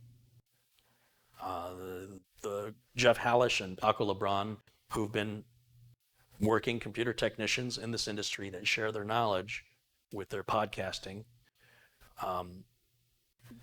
They had the conference out in Grand Rapids, Michigan last year. As you recall, I was out in Michigan in September last year. And I'm returning in this September to go back to Michigan. And I'm hoping the pandemic doesn't affect my rental of that cottage. I think when you're out in the middle of the woods, the pandemic's really not a problem. I think it's the big cities, but I don't know for sure. I need to reach out to the B&B owner there and make sure that that we're still on. As for TechCon, I'm happy to support them. I'm not worried about buying a ticket. I'm not worried about a refund. I honestly don't care if I get a refund as long as it supports that community and that they're going to obviously situations beyond their control and they want to do the responsible thing. I still plan to be out in Michigan regardless. That was just something I was going to do while I was out there, something I was looking forward to. But on the other hand, if it's not safe, then canceling it is probably what's for the best at this time, which I'm sad about, but it's probably for the best.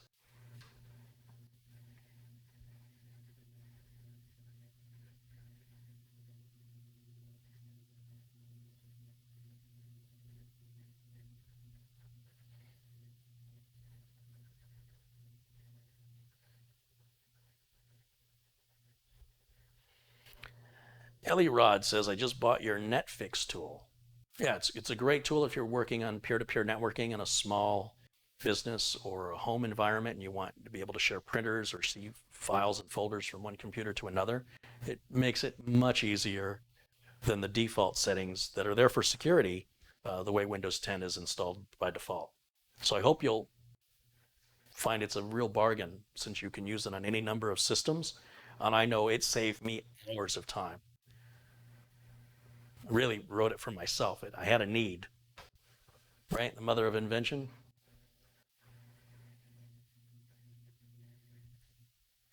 Let me take a look again over at, where am I at? Let me go full screen up so I can see where are our temps. The temps can climb between 15 and 20 minutes. We're on 18 minutes on the on the clock right now. We're seeing 57.3 degrees centigrade. Now, with Intel systems, and even with AMD AM4 systems, I like to be 15 degrees centigrade below the ceiling, below the thermal junction. As long as you're below the thermal junction, even by 1 degree, that's fine. The problem is, if the customer were to put something on the system to push it even harder than I am, which seems unlikely, then it's not giving much headroom before they run into a heat-related slowdown. It won't damage the system at all. But the CPU rather, will start to shut down cores in order to reduce heat. And that, of course, affects your performance. And for most people, they'll never realize it's even happening. I've had customers with their heat sinks, their CPU fans not even plugged in.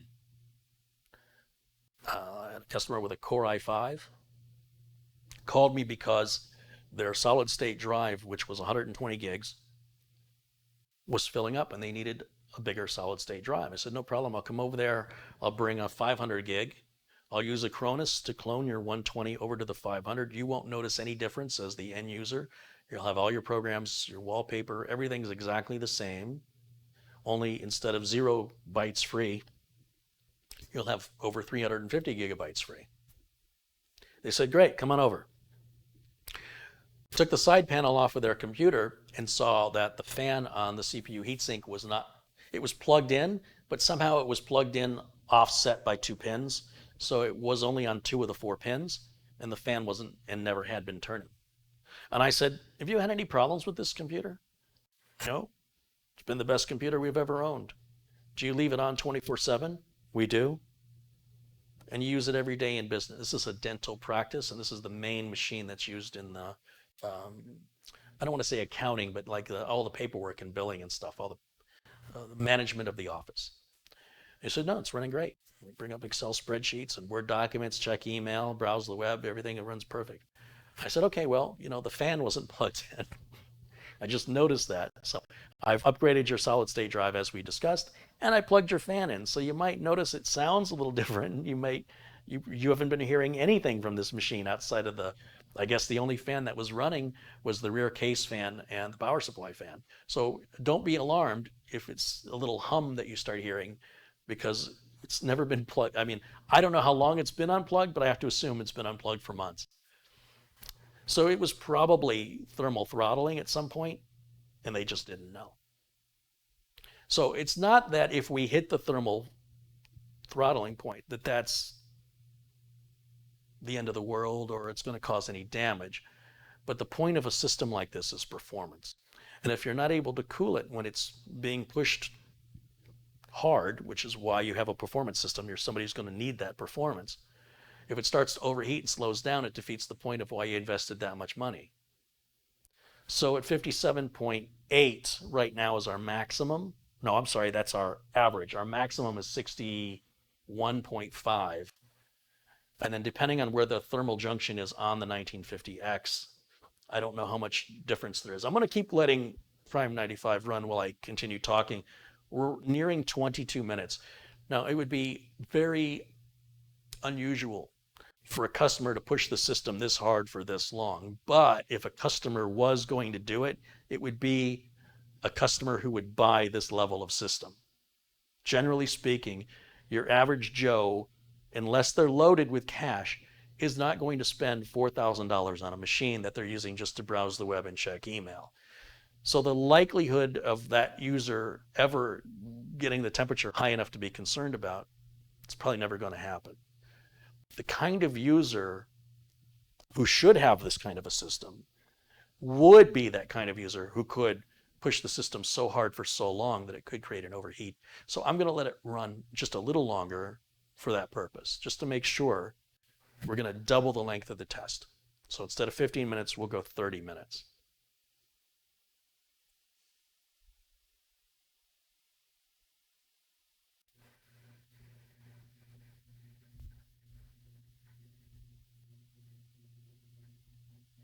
Hugh Wong has contributed $2.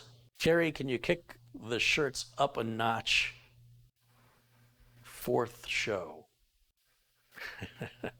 I should buy some new ones. Eric P has contributed $1. Guy Sternetsky has contributed $10 and says, hey, Kerry, always a pleasure to see you and hear your stories. Hey, Guy or Guy, thank you so much. Winston, again, with $2 Canadian, says, Happy America Day. Thanks, you guys. Thank you so much.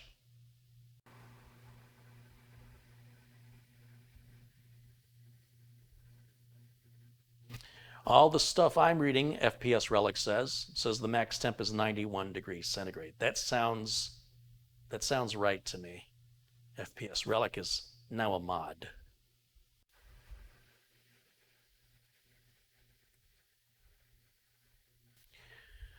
FPS Relic says that 68 degrees centigrade temp has been questioned a lot on forums and Reddit. Yeah, I don't know what it is, but either way, well, I'll tell you what, if this thing gets to 69 or 70 degrees, then we know that 68 is not a throttle point because it'll never exceed, I can't imagine it could ever exceed the throttle point. In other words, once a CPU hits that thermal throttle, it starts to shut down cores. And if that's not cooling it down, it will eventually shut your whole system down. So you should never see it exceed the thermal throttle. So maybe what people are saying is when we run the tests, we are never able to exceed 68 degrees centigrade. And if that's the case, then that must be where the thermal throttle is. But I don't know what AMD officially says about it. Remember, it's not about crashing. It's not like it's going to get too hot and it's going to crash. If it does get super, super hot, it will shut down to save itself. But for the most part, it's just going to shut down cores and you're never really going to notice.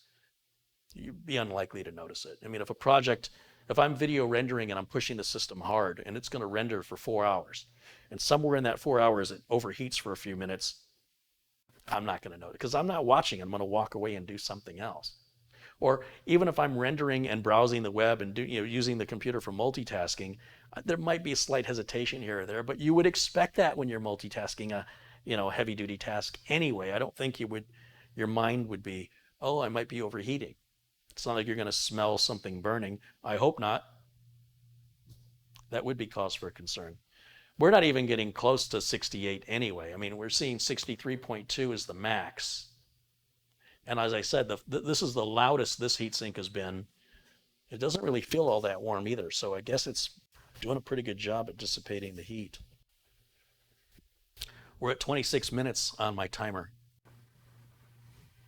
Nicholas Menard with a $50 Canadian contribution says, I built a Threadripper for my friend 2 years ago, and it's been working great ever since. Of course, making sure the latest BIOS, latest Windows updates, chipset and drivers are all fully updated and installed and enabled, and the AMD Ryzen balanced power option goes a long way.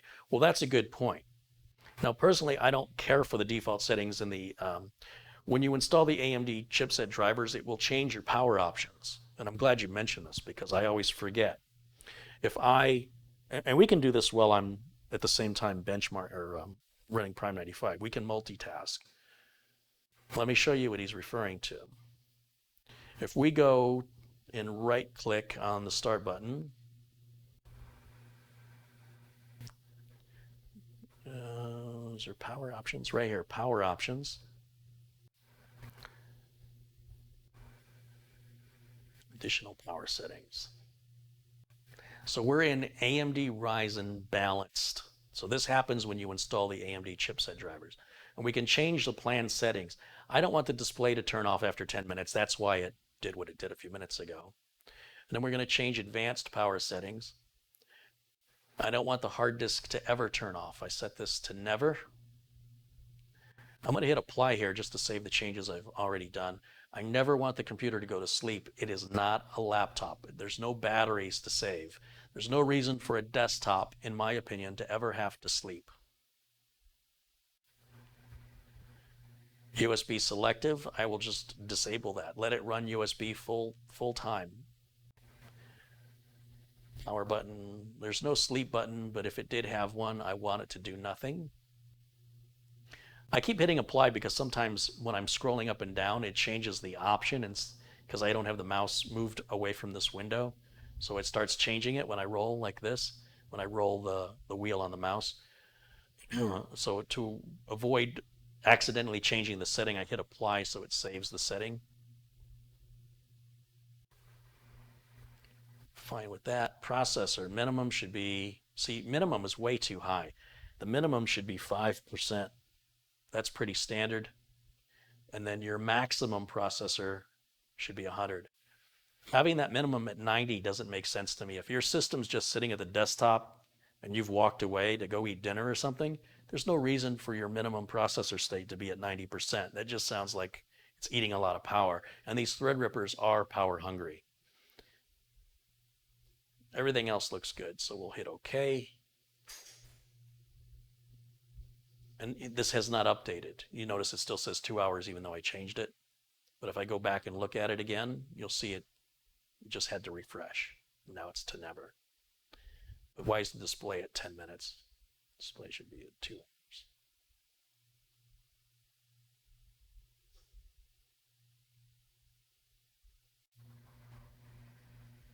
Okay. Did it save everything else? Yeah, everything looks good. I don't want sleep mode.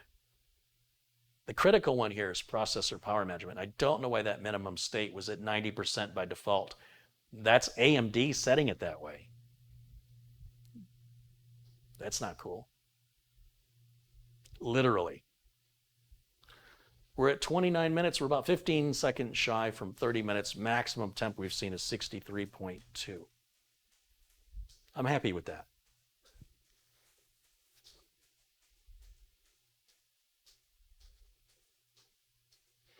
Polly D says, good tip on the 5%.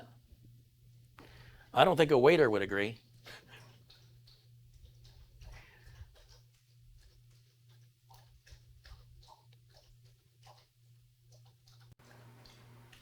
Jamie M has contributed 10 pounds and says, my micro ATX MSI B450 motherboard hasn't had a BIOS update since 2019.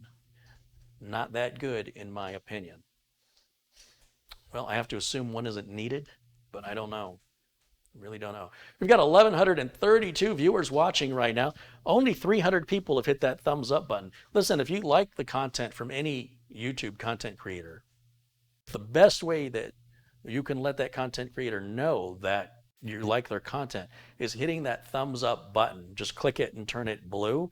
It's effortless, it's free, and it's a very kind thing to do for another person. So if you want to be kind and you want to be supportive and you want to encourage a content creator to make more content, the more of those blue thumbs a content creator sees, the more it encourages them to make more content. Just so you know, it doesn't cost you anything to do it.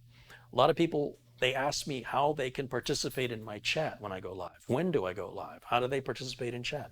Well, the chat room is all automatic. It happens when you're watching live and you've created a YouTube account. You have to sign in to YouTube with an account. And then the chat room is available when I'm live. There is a chat room replay when you're watching a previously recorded video, and you can only leave a comment on those previously. You cannot participate in the chat of a recorded video. So that being said, it's a relatively simple question that's not quite so simple to answer. And how do you tell when something's live versus when something is played back from a live broadcast? If you look down at the bottom window of YouTube and the bottom of my stream, it should say live right on the window, or somewhere in there it should say, you should see the words live. I think it's written in red, and it's down towards the bottom. YouTube could go a little ways further to make that clearer when something was pre-recorded or if something is live. But I can assure you, if you're logged into YouTube and you're watching my video and there's no comment section, you're watching a live video. If the video you're watching has a comment section, you're watching a recorded video. That's about the best way I can explain it. And until I have a set schedule where I can tell you I'll be live on these days of the week from this time to this time, I just go live as time permits me, and I'm trying to do a lot. So I'm going live as often as I can, as long as I can, but there's no set schedule. But hang in there, we will get to a set schedule.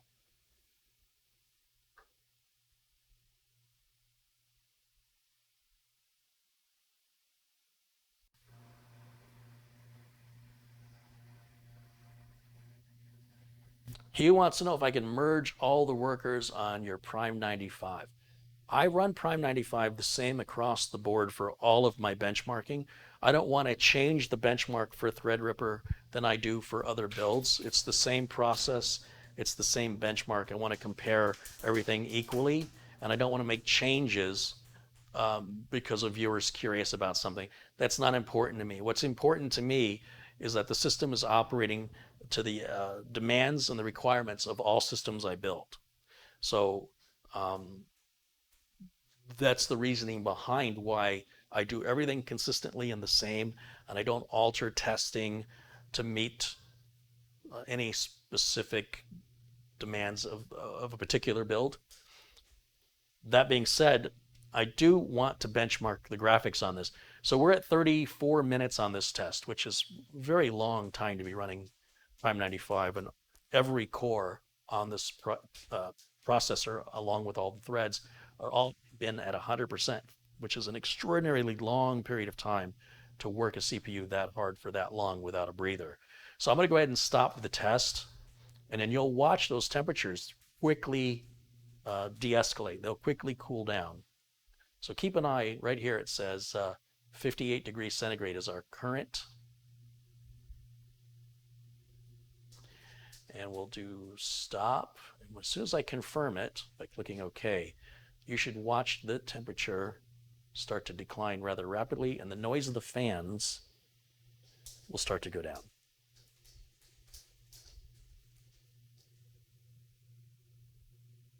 Now it's quiet again. And it wasn't even that loud before. Like, that was completely acceptable, that noise level. So far improved from what it once was.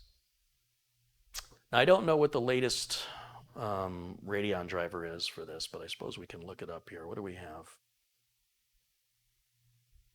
Radeon software. This should tell us. Update available. Download. So the Radeon drivers will tell you, obviously, when there's a new version, but the AMD chipset drivers don't. And it bothers me. It bothers me that you can have an old chipset driver and be completely unaware of better performance, reliability, and security through a free driver update that if you don't go looking for, you won't get.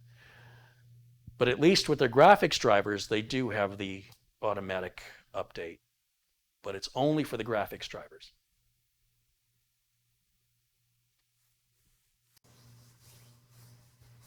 Anybody know what this card is selling for right now? Radeon RX Vega 64 with 8 gigs, or I'm sorry, 8 gigs of RAM. SAPPHIRE, NITRO. I'm sure they're probably not even made anymore, but I'd be kind of curious what the value of it is today. I think it was about $1,000 when I bought it. Could have been a little bit more. Could have been $1,200. I'm having a hard time. I'd have to go back and look at the receipts. I'm having a very hard time remembering what it was. What's the matter? You guys getting hungry? Oh boy, I said the magic word.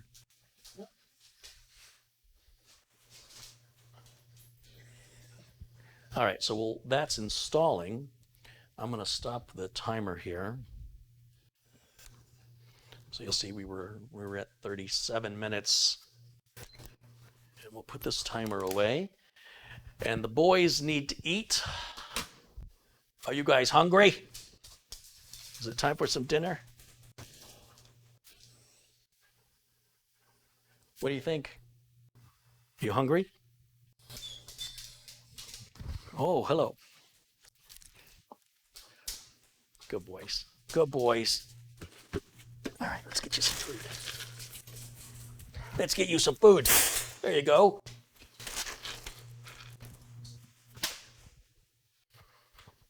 How about you? You hungry? Yeah. Good boy.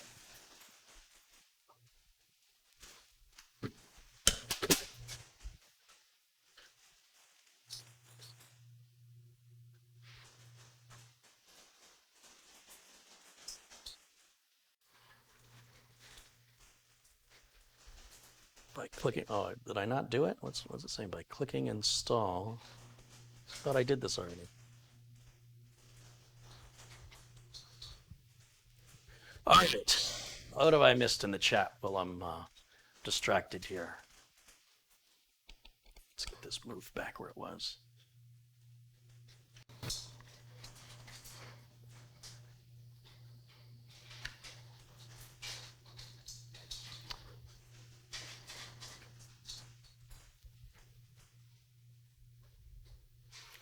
Is a chipset driver a Windows driver or is it a firmware? No, firmware is firmware. That's why it's not called firmware. If it was a firmware, it wouldn't be called a driver. Firmware is not a driver. A driver is not firmware. We use the word driver when we refer to drivers. We use the word firmware when we refer to firmware. Somebody is selling a new SAPPHIRE NITRO Vega 64 on Amazon for 870 British pounds.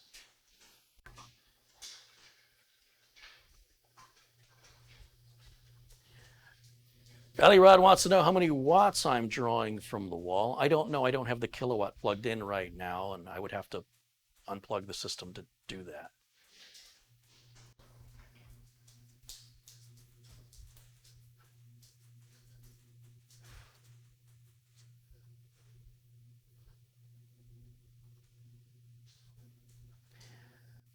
Morgan wants to know, is it okay whenever I shut down my PC that I force shutdown via holding the power button? No. You can tap the power button and let it go, and that will go through a normal shutdown. But if you hold the power button down, it's the same as pulling the plug from the wall. If your system's locked up and you don't have a choice, that's one thing. But if there's nothing wrong with the computer, it's actually taking you longer to shut it down that way, and you could corrupt your files. You can tap and release the power button, and that's the same as going to the start menu and clicking shutdown. It will shut the applications down and close all the open files to avoid any corruption from an unexpected loss of power. Forcing the power off by holding the power button in is a sort of a last resort method when nothing else is working, short of pulling the plug from the wall. Eric P says hello. Hi, Eric. Rick says 870 British pounds is 1,086 US dollars. Cha-ching.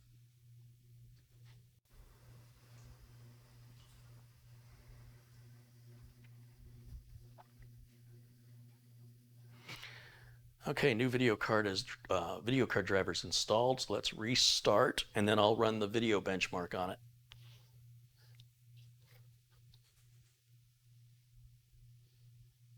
But this has been the best improvement in Threadripper since I've built it.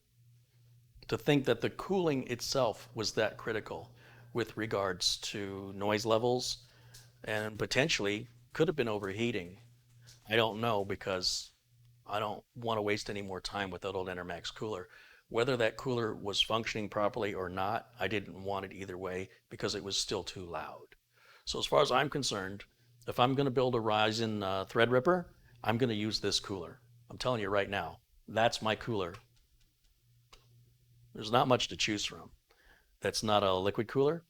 And if you need your Threadripper to be quiet, I don't know of a quieter solution than that. And it does come at a bit of a cost. I mean, it's $120, $130 for this cooler.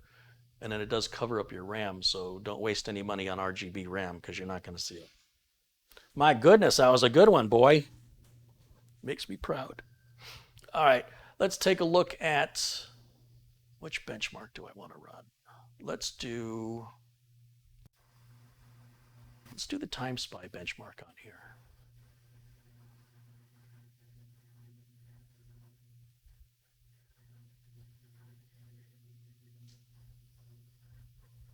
We'll just load it off of the flash drive.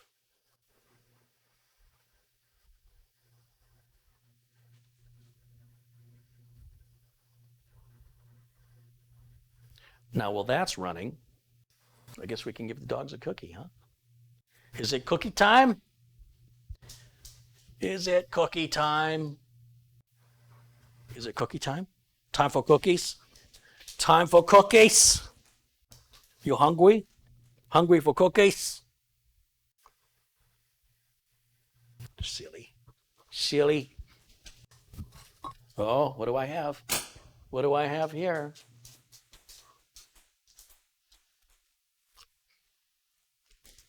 Come here.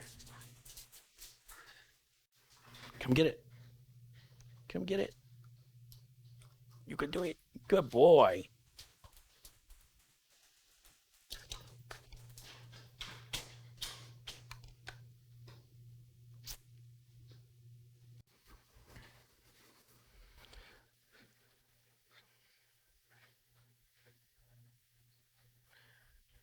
Vince Turco has contributed 10 Australian dollars. Hey, Vince, thank you so much. Terry O'Sullivan.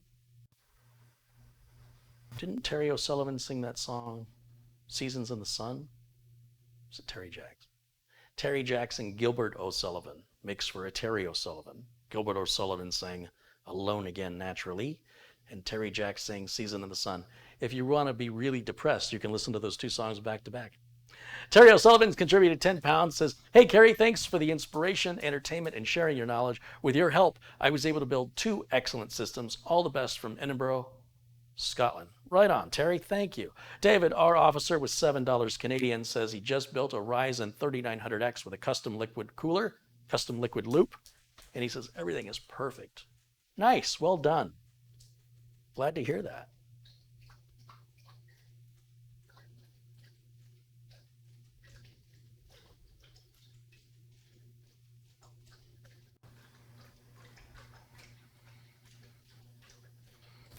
Susan Harris says, I want the computer to go faster with a special sticker. Yeah, the Kerry Holzman case badges are available at kerryholzman.com or shopkerryholzman.com.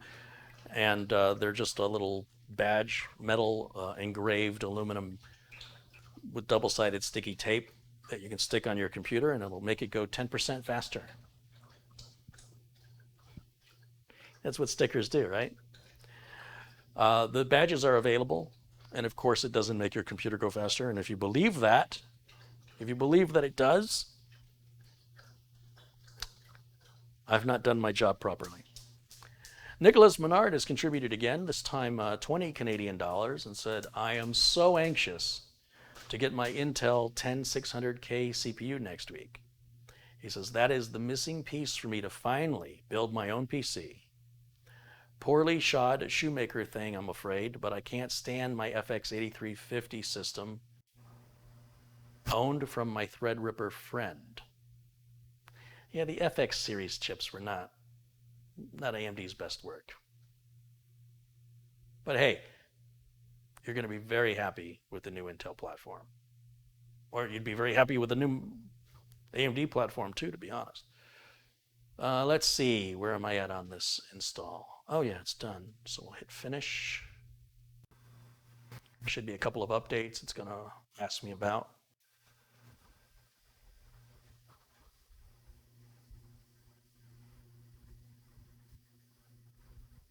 Oh, I have to, did I not tell it to launch?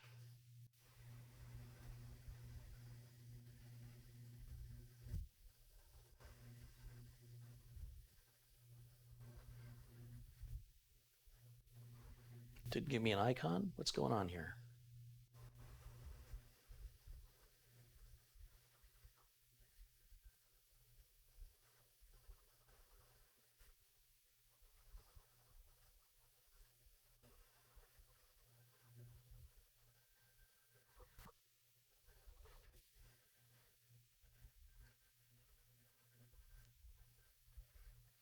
Trying to remember what it's called. Oops.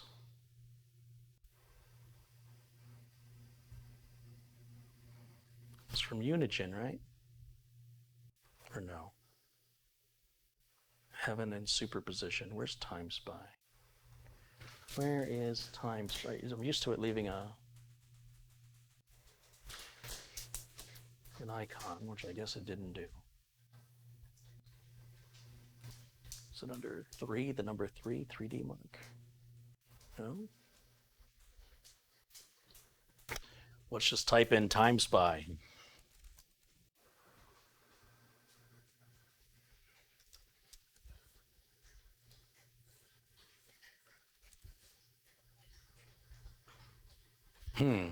Where did it go?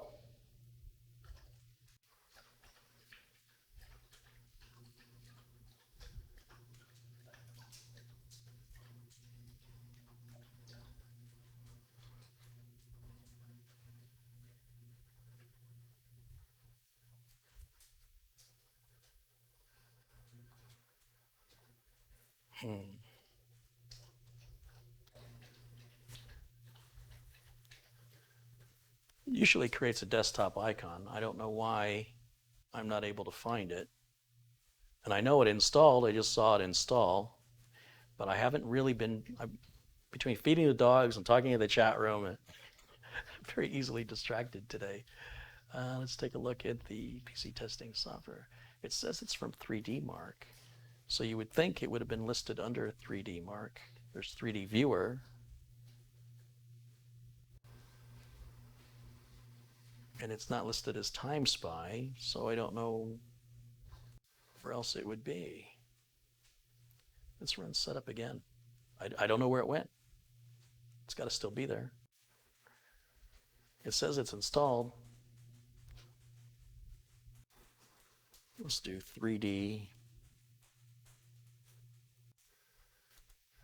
Mark. I'm not coming up with anything. TimeSpy? Nothing. How about TimeSpy as one word? Nothing. How about just benchmark? It just doesn't show it's installed. I'm a little confused, but that's nothing new.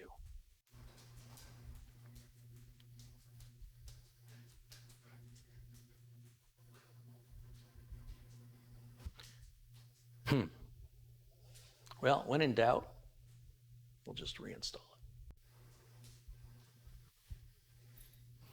Wait, let me look in the chat room. You guys are probably yelling at me. Top left. That was just 3DMark. That was heaven, wasn't it, in the top left? Let me look again.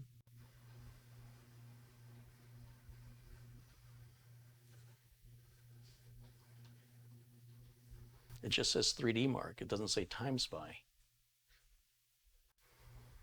I thought it said TimeSpy. Maybe I'm wrong.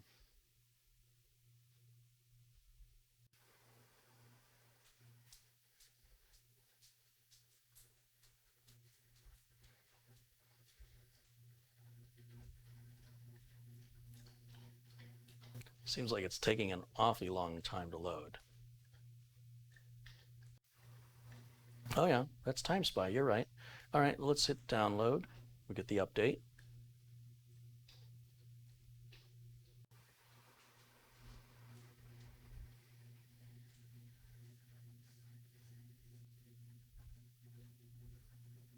So it verifies the download, then we install. Thanks, guys. I appreciate pointing that out.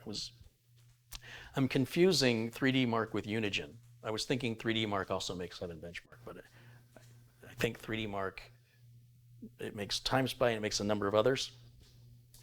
And I'm not quite sure if 3DMark is related to the Heaven Benchmark and the superposition benchmark and the relationship to Unigen. I'm a little confused over that because I'm confused. What do you want? You want me to just know everything all the time?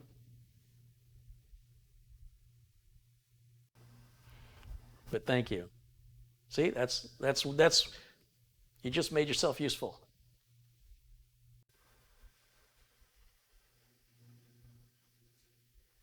Enrique says, I have to reboot. I just updated my chipset driver with an X570A Aorus Ultra for the 3900X and a Sabrent Rocket PCIe 4.0 NVMe.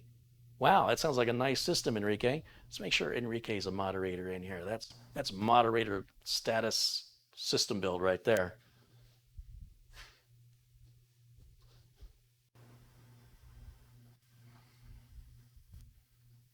All right, let me go full screen again and see where we're at.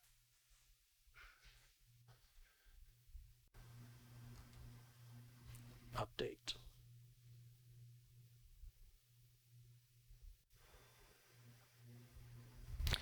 All right, this I think is the final update, and then we'll run the TimeSpy benchmark and see where we're at. Here we go. Now we can hit run. Well, gosh darn it. No, I didn't want it. It still needs to install that. Gosh darn it.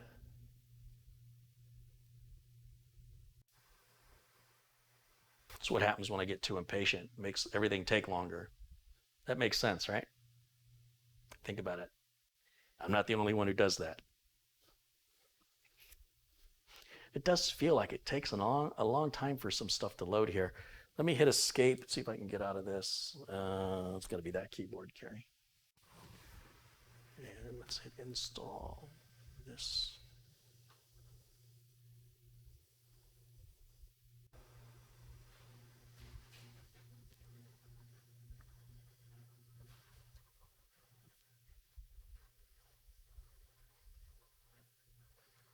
There. Now it should have all the updates. Now I'll hit run. And finally, we can have the benchmark run. So it's going to run through a demo first. And then once the demo is over, then the benchmark starts. And you'll notice because you'll see the frames per second and other information on the screen as it runs. And then we'll get our final number. Knowing that on the 1660 graphics card, we were seeing around 6,000 as our score from TimeSpy. And on a 2080, we were seeing around 12,000. It'll be kind of curious where the Vega 64 falls with Threadripper. I don't think it's going to be faster than 12,000. It'll certainly be faster than 6,000, but by how much? I'm going to guess we're going to be in the 9 to 10,000 range, but I really don't know. It's just a educated guess or a lack of education guess. Either way, depending on how close I am, we'll find out. Let me look through the chat and pick the mouse up off the floor and see if there's other questions I can answer, because we're going to wrap things up here soon after this test.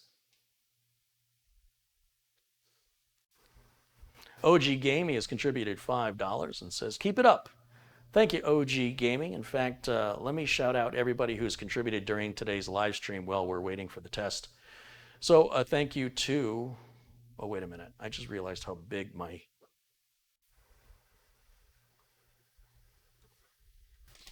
mouse. Let me reduce the size of my video here in the corner. It's just too big. Just put it right there. Okay. So there's no numbers on the screen. This is just the demo. There's really nothing to worry about. No information is being conveyed at this point. So back to where I was. Thank you to OG Gaming and Nicholas Menard, David R. Officer, Terry O'Sullivan, Vince Turco, and Jamie M. Several contributions from Nicholas tonight. Thank you so much. Winston Ang Lu and Guy Sternitsky, Eric P., Hugh Wong, James A. Holland Jr., Sinister 0021, Sharon Idle, Nunman 1962, Dale Maluk and Jericho Wren, Ben Finelson, and Sharon Idle again, Hugh Wong again, Gabriel Granados, Eddie Sawyers, Rick Hubbard, Zarian Art, Drawing Tutorials and Speed Paints, Callan Hedgeman, Phil the Gamer, Adam Burdick, again from Hugh and again from Callan, Troll McTrollington, Thomas Beckenstowe, Mike Yazzie, Reverend John O'Toole, Glenn's Music, Kenton Morton, Peanut Butterfly, Ian Costello, Gary Tatum, Oystein, Ferris Almalati, John Young, Bebo, Chris Kingan, Thomas Beckenstowe again, John Yasuda, Chris Mahoney, Hugh Wong. Okay, I'll be right back.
Okay, yeah, there were some packages that arrived that I've been waiting for.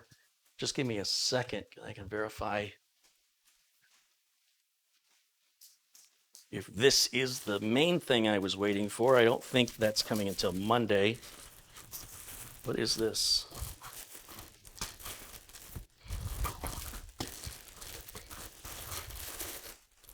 Oh, it's a Wi-Fi adapter. Okay, that's for something else. This box looks like it went through war. I hope what's ever in there isn't too fragile. I'm going to find out. It's something to do while the test is running anyway, right? So just bear with me here for a minute, guys. UPS showed up right on time because they will deliver as late as 9 p.m. And I hate waiting around. What is this?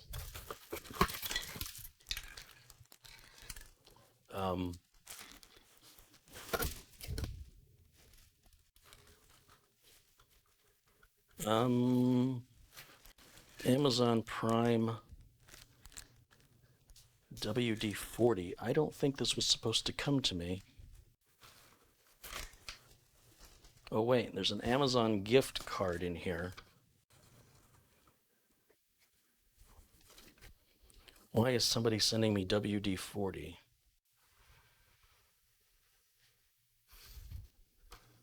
I don't see a note. It doesn't say who it's from.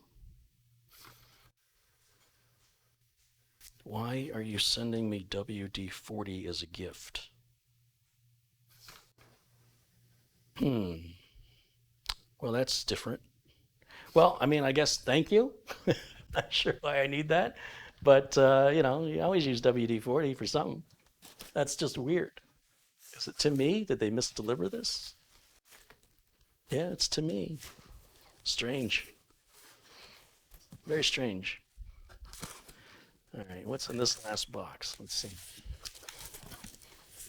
Oh, it's one of my coolers. Okay, so one of my... I had ordered a Cooler Master Hyper 212 Black Edition because I'm running into some builds where customers don't want the silver coolers. So I've got a couple of these coming. I don't know why they just sent me one when I ordered several. Benchmarks are at 7605. That's very disappointing. I expected it to be a higher number than that.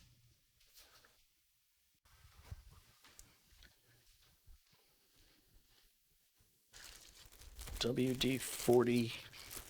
Oh, this isn't standard WD-40. This is different.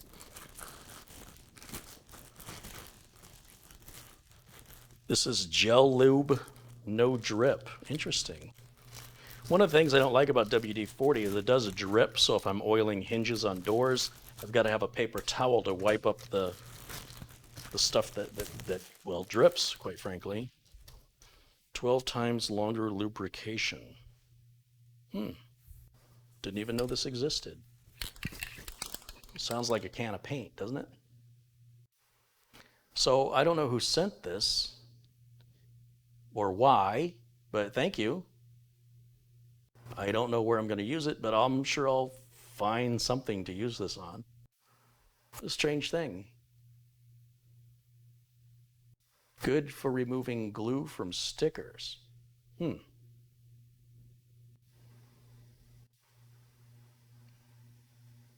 Glenn's Music says, can I have it? It's just a weird thing to send to me. Like, I'm sure it'll be used in something. I just don't know what. I don't have any immediate pressing need for it, but it'll go on my tool shelf. And so it doesn't say who it's from. It just has a thank you. Not a thank you. It's got a gift receipt with nothing about who it's from. Don't know. Well, mystery gift giver, I'll think of you when I use it, whoever you are. It's a dessert topping. All right, what are you eating? Bolts?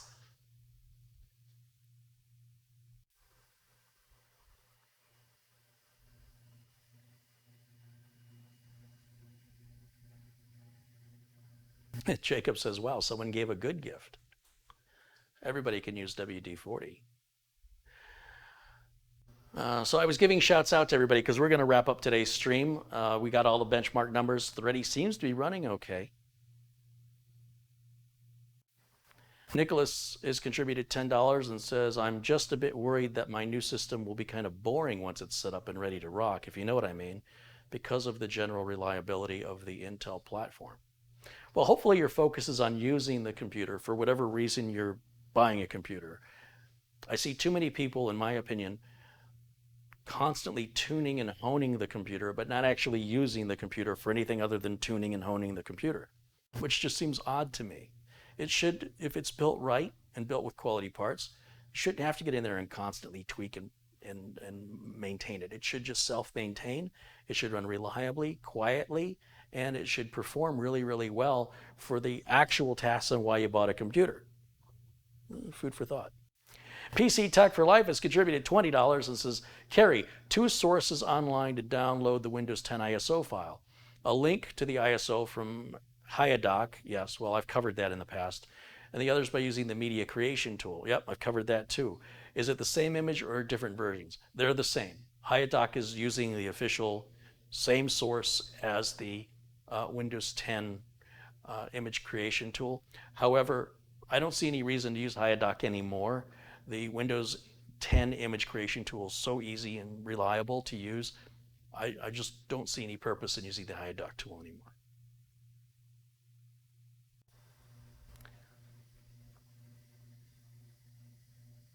Glenn's Music wants to know if I abandoned the idea of glasses.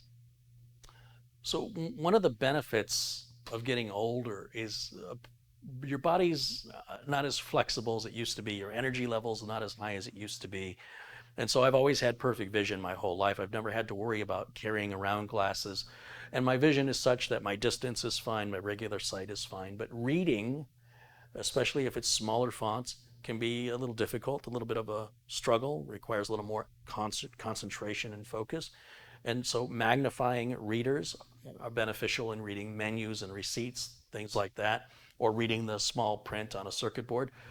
And then the computer screen, because I sit in front of a computer all day, I have a pair of glasses specifically just for the computer screen. And they're not required, but the best way I can explain it is by looking at a screen in standard definition versus high definition. The glasses make everything more vivid, though I can work the computer just fine, my office computer, just with my bare vision. So because it's 2 different prescriptions, then that results in one pair being bifocals if you wanted one pair to rule them all. And bifocals drive me crazy. The peripheral vision of seeing the distortion from the other side of the lens, regardless of which side I'm using, is I just can't get used to it. I don't want to get used to it. I don't like it. But eventually I will probably get to a point where my vision correction will need to be more frequent to the point of needing glasses all the time. I'm not there yet. This has only started just since a couple of years ago, and I'm still getting used to it. You know, I certainly can appreciate those of you who have had to wear glasses all your life. I've never had to, so it's nothing that I'm comfortable with, and I hate the idea of having to carry them around with me only for the instances that I need to read something. It sucks. I hate it. So I was so happy with the pair of glasses I had made by the I think it was America's Best. I said, get me 4 more pairs of the same prescription, same glasses, same lenses, same everything. And then I explained, I don't want just one pair and have to worry about where they are. I want a pair in every room in the house, a pair in the car. And since these look good on me and the prescription looks good and I only need them for reading, it ended up costing me less than a pair of Oakley sunglasses for 4 pairs of the readers, similar to what you see me, these here. So there's the original prescription here. And then I said, give me 4 more just like this. Don't change anything. Just 4 identical pair. So I've got 5 pairs of 5 sets of glasses now that all look like this. So I've got a pair I left at the other studio. I've got a pair in my car. I've got a pair in the other room. I've got this pair here, and then I've got a pair in the back room. I feel like I could use 4 more. Like instead of carrying the glasses around with me, I just want to put glasses everywhere. So that wherever I go, they're there. I don't have to move them from room to room or wonder where I put them. Yeah. Welcome to 52. Brian Loss has contributed $40. He goes, here's my BL40. I see what you did there. Instead of WD40, it's BL as in Brian Loss and $40. Thank you, Brian. Thanks for your contribution, your support, and your kindness.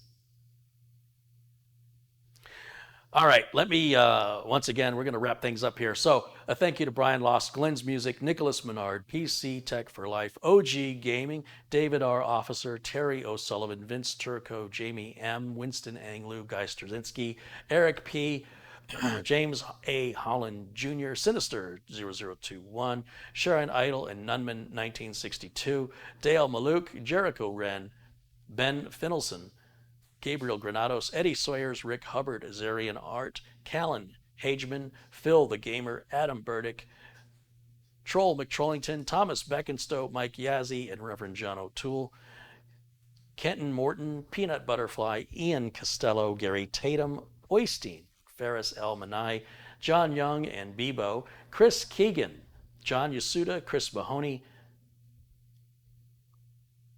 Joe Bush, David Starbuck, Rochester NY87, Tom Jackson, Ramix72, Frankie B. Frankie, again, thanks for all of your recent contributions and support. Jim Desposito, Tony Wallow, good friend of the channel, Darren Gilholm, and then several other contributions, again, from Sinister0021 and OG Gaming and Hugh Wong. A couple of duplicates, Thomas Beckenstowe. Thanks, you guys, again, for all of your support, all of your contributions. I hope you enjoyed today's broadcast. I am going to still reformat the drives here, and I think I'm going to, just for experimentation, put Windows solely on one normal NVMe drive. I'll RAID 0 the other two and then run the CrystalDiskMark to see what the difference in performance is. I don't think it'll be very much, but I could be wrong. So you can look forward to that. I also got the Pure Rock 2 in black right here, and that is going to go into the system right next to me, which is the Phanteks system here. I want to change out that. It's the same cooler. It's the Pure Rock 2, but it's in silver. So I probably don't even have to change the backplate. I think it's all the same. I think I just need to change the cooler. And I don't know. I haven't made up my mind if I want to. The OCD in me wants to take all of the parts out that belong to that cooler, even though the only difference should be the color. You'll see that's a total 150 watt TDP on this cooler. It was running really well on there. And then I've also got an EVGA, it's like a 600 or 650 watt power supply that's also black, so that system will be all black. Then I can put the 2080 Ti in that's sitting up here, do the cable management, and that will be done. And that's just for me. I don't know if it's going to be the new streamer. I'm kind of leaning that way. I am concerned the 2080 Ti can be a very loud card. So we'll cross that bridge when we get there. But that's coming very soon. I still have to finish up the Be Quiet computer that's behind me, that's back there. That was sent in for repair from Ohio. I am at a point where I've got to put the customer's drives back in and configure it. Well, they're in, but they're not hooked up. And I'm not quite sure which is drive C, and then he's got a RAID array with 2 of them. I need to set some time aside to do that. That'll be off camera because I don't want to expose the customer's data. And then that needs to get shipped back out next week, go back to Ohio and get it out of here. And then the system coming in from Illinois, that little Leon Lee mini ITX build, that's due back here on Monday. And I have to sign for it, so I have to be here for that. And then at some point, maybe the week after that, I should have some time to figure out why it's freezing and what's going on. I think I've got a bad motherboard that's going to have to be RMA'd. We'll figure it out. We'll find out. We'll get it fixed. In the meantime, Mike Smith did get his system in Florida. He's working on getting that set up. So everything's moving forward. We've had a few hiccups here and there that sort of pull us back a little bit, but despite some of the frustration, push through it, get to the other side, everything's, rainbows and butterflies. You just have to sometimes fight for it. So thanks to all my friends in blue for helping to keep it civil in the chat room today. I appreciate that very much. Thanks for everybody who has contributed both financially or using the Amazon links. Everything you see in my videos, the tools, the flashlight, all of that's available through Amazon. You'll see the link for the Amazon store in the video notes below this video.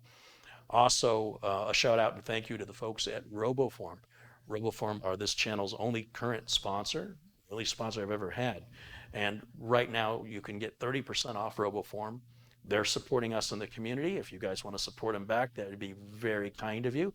At the very least, if you've never used RoboForm, check them out. It's free to test and it'll save like a certain number for free it'll automatically enter your login and passwords and address information when you're ordering online with the push of a button. You'll wonder how you ever lived without it.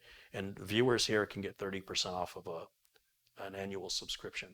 I've been using it for over 15 years, and sponsor or not, I've been using it and I plan to continue using it. I have no reason to go to another password manager and have to relearn something when RoboForm has always worked so well, and they've never had a data leak or an issue with causing a computer to crash or anything like that. So good reputation. The company's been around a long time, and I'm honored and proud to be associated with them on an official basis. And I hope you guys will show them some love back and make this a long-lasting relationship.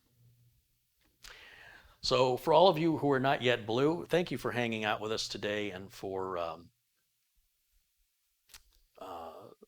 being kind to one another. And I want to make sure that, I know we turned a bunch of people blue. We're going to make Aorus Jeffrey blue again.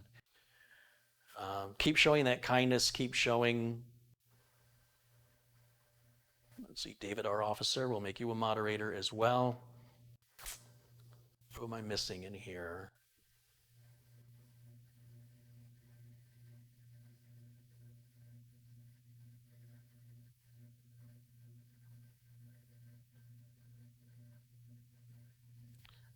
I think I got everybody. So again, that's going to wrap it up for me today. Have a happy and safe 4th of July here in the US and the UK. I'll be back, plan to be back on Monday if all goes well. I still have more electrical work that has to be done at the other studio location, and we have not yet nailed down a time. It was supposed to be today. That got canceled, which is why I was able to broadcast today. See how things are in flux, constantly shifting and changing, which is impossible for me to be on a broadcast schedule until things calm down. So I appreciate your understanding in that, and I'm broadcasting as often as I can. I've got a lot to broadcast. I just have to find the time to do it. So that's going to wrap it up for me for today. Again, my thanks to all of you for joining in and participating, and I will see you all again very, very soon. And I will leave you with some fireworks. No audio, though, just fireworks. Enjoy.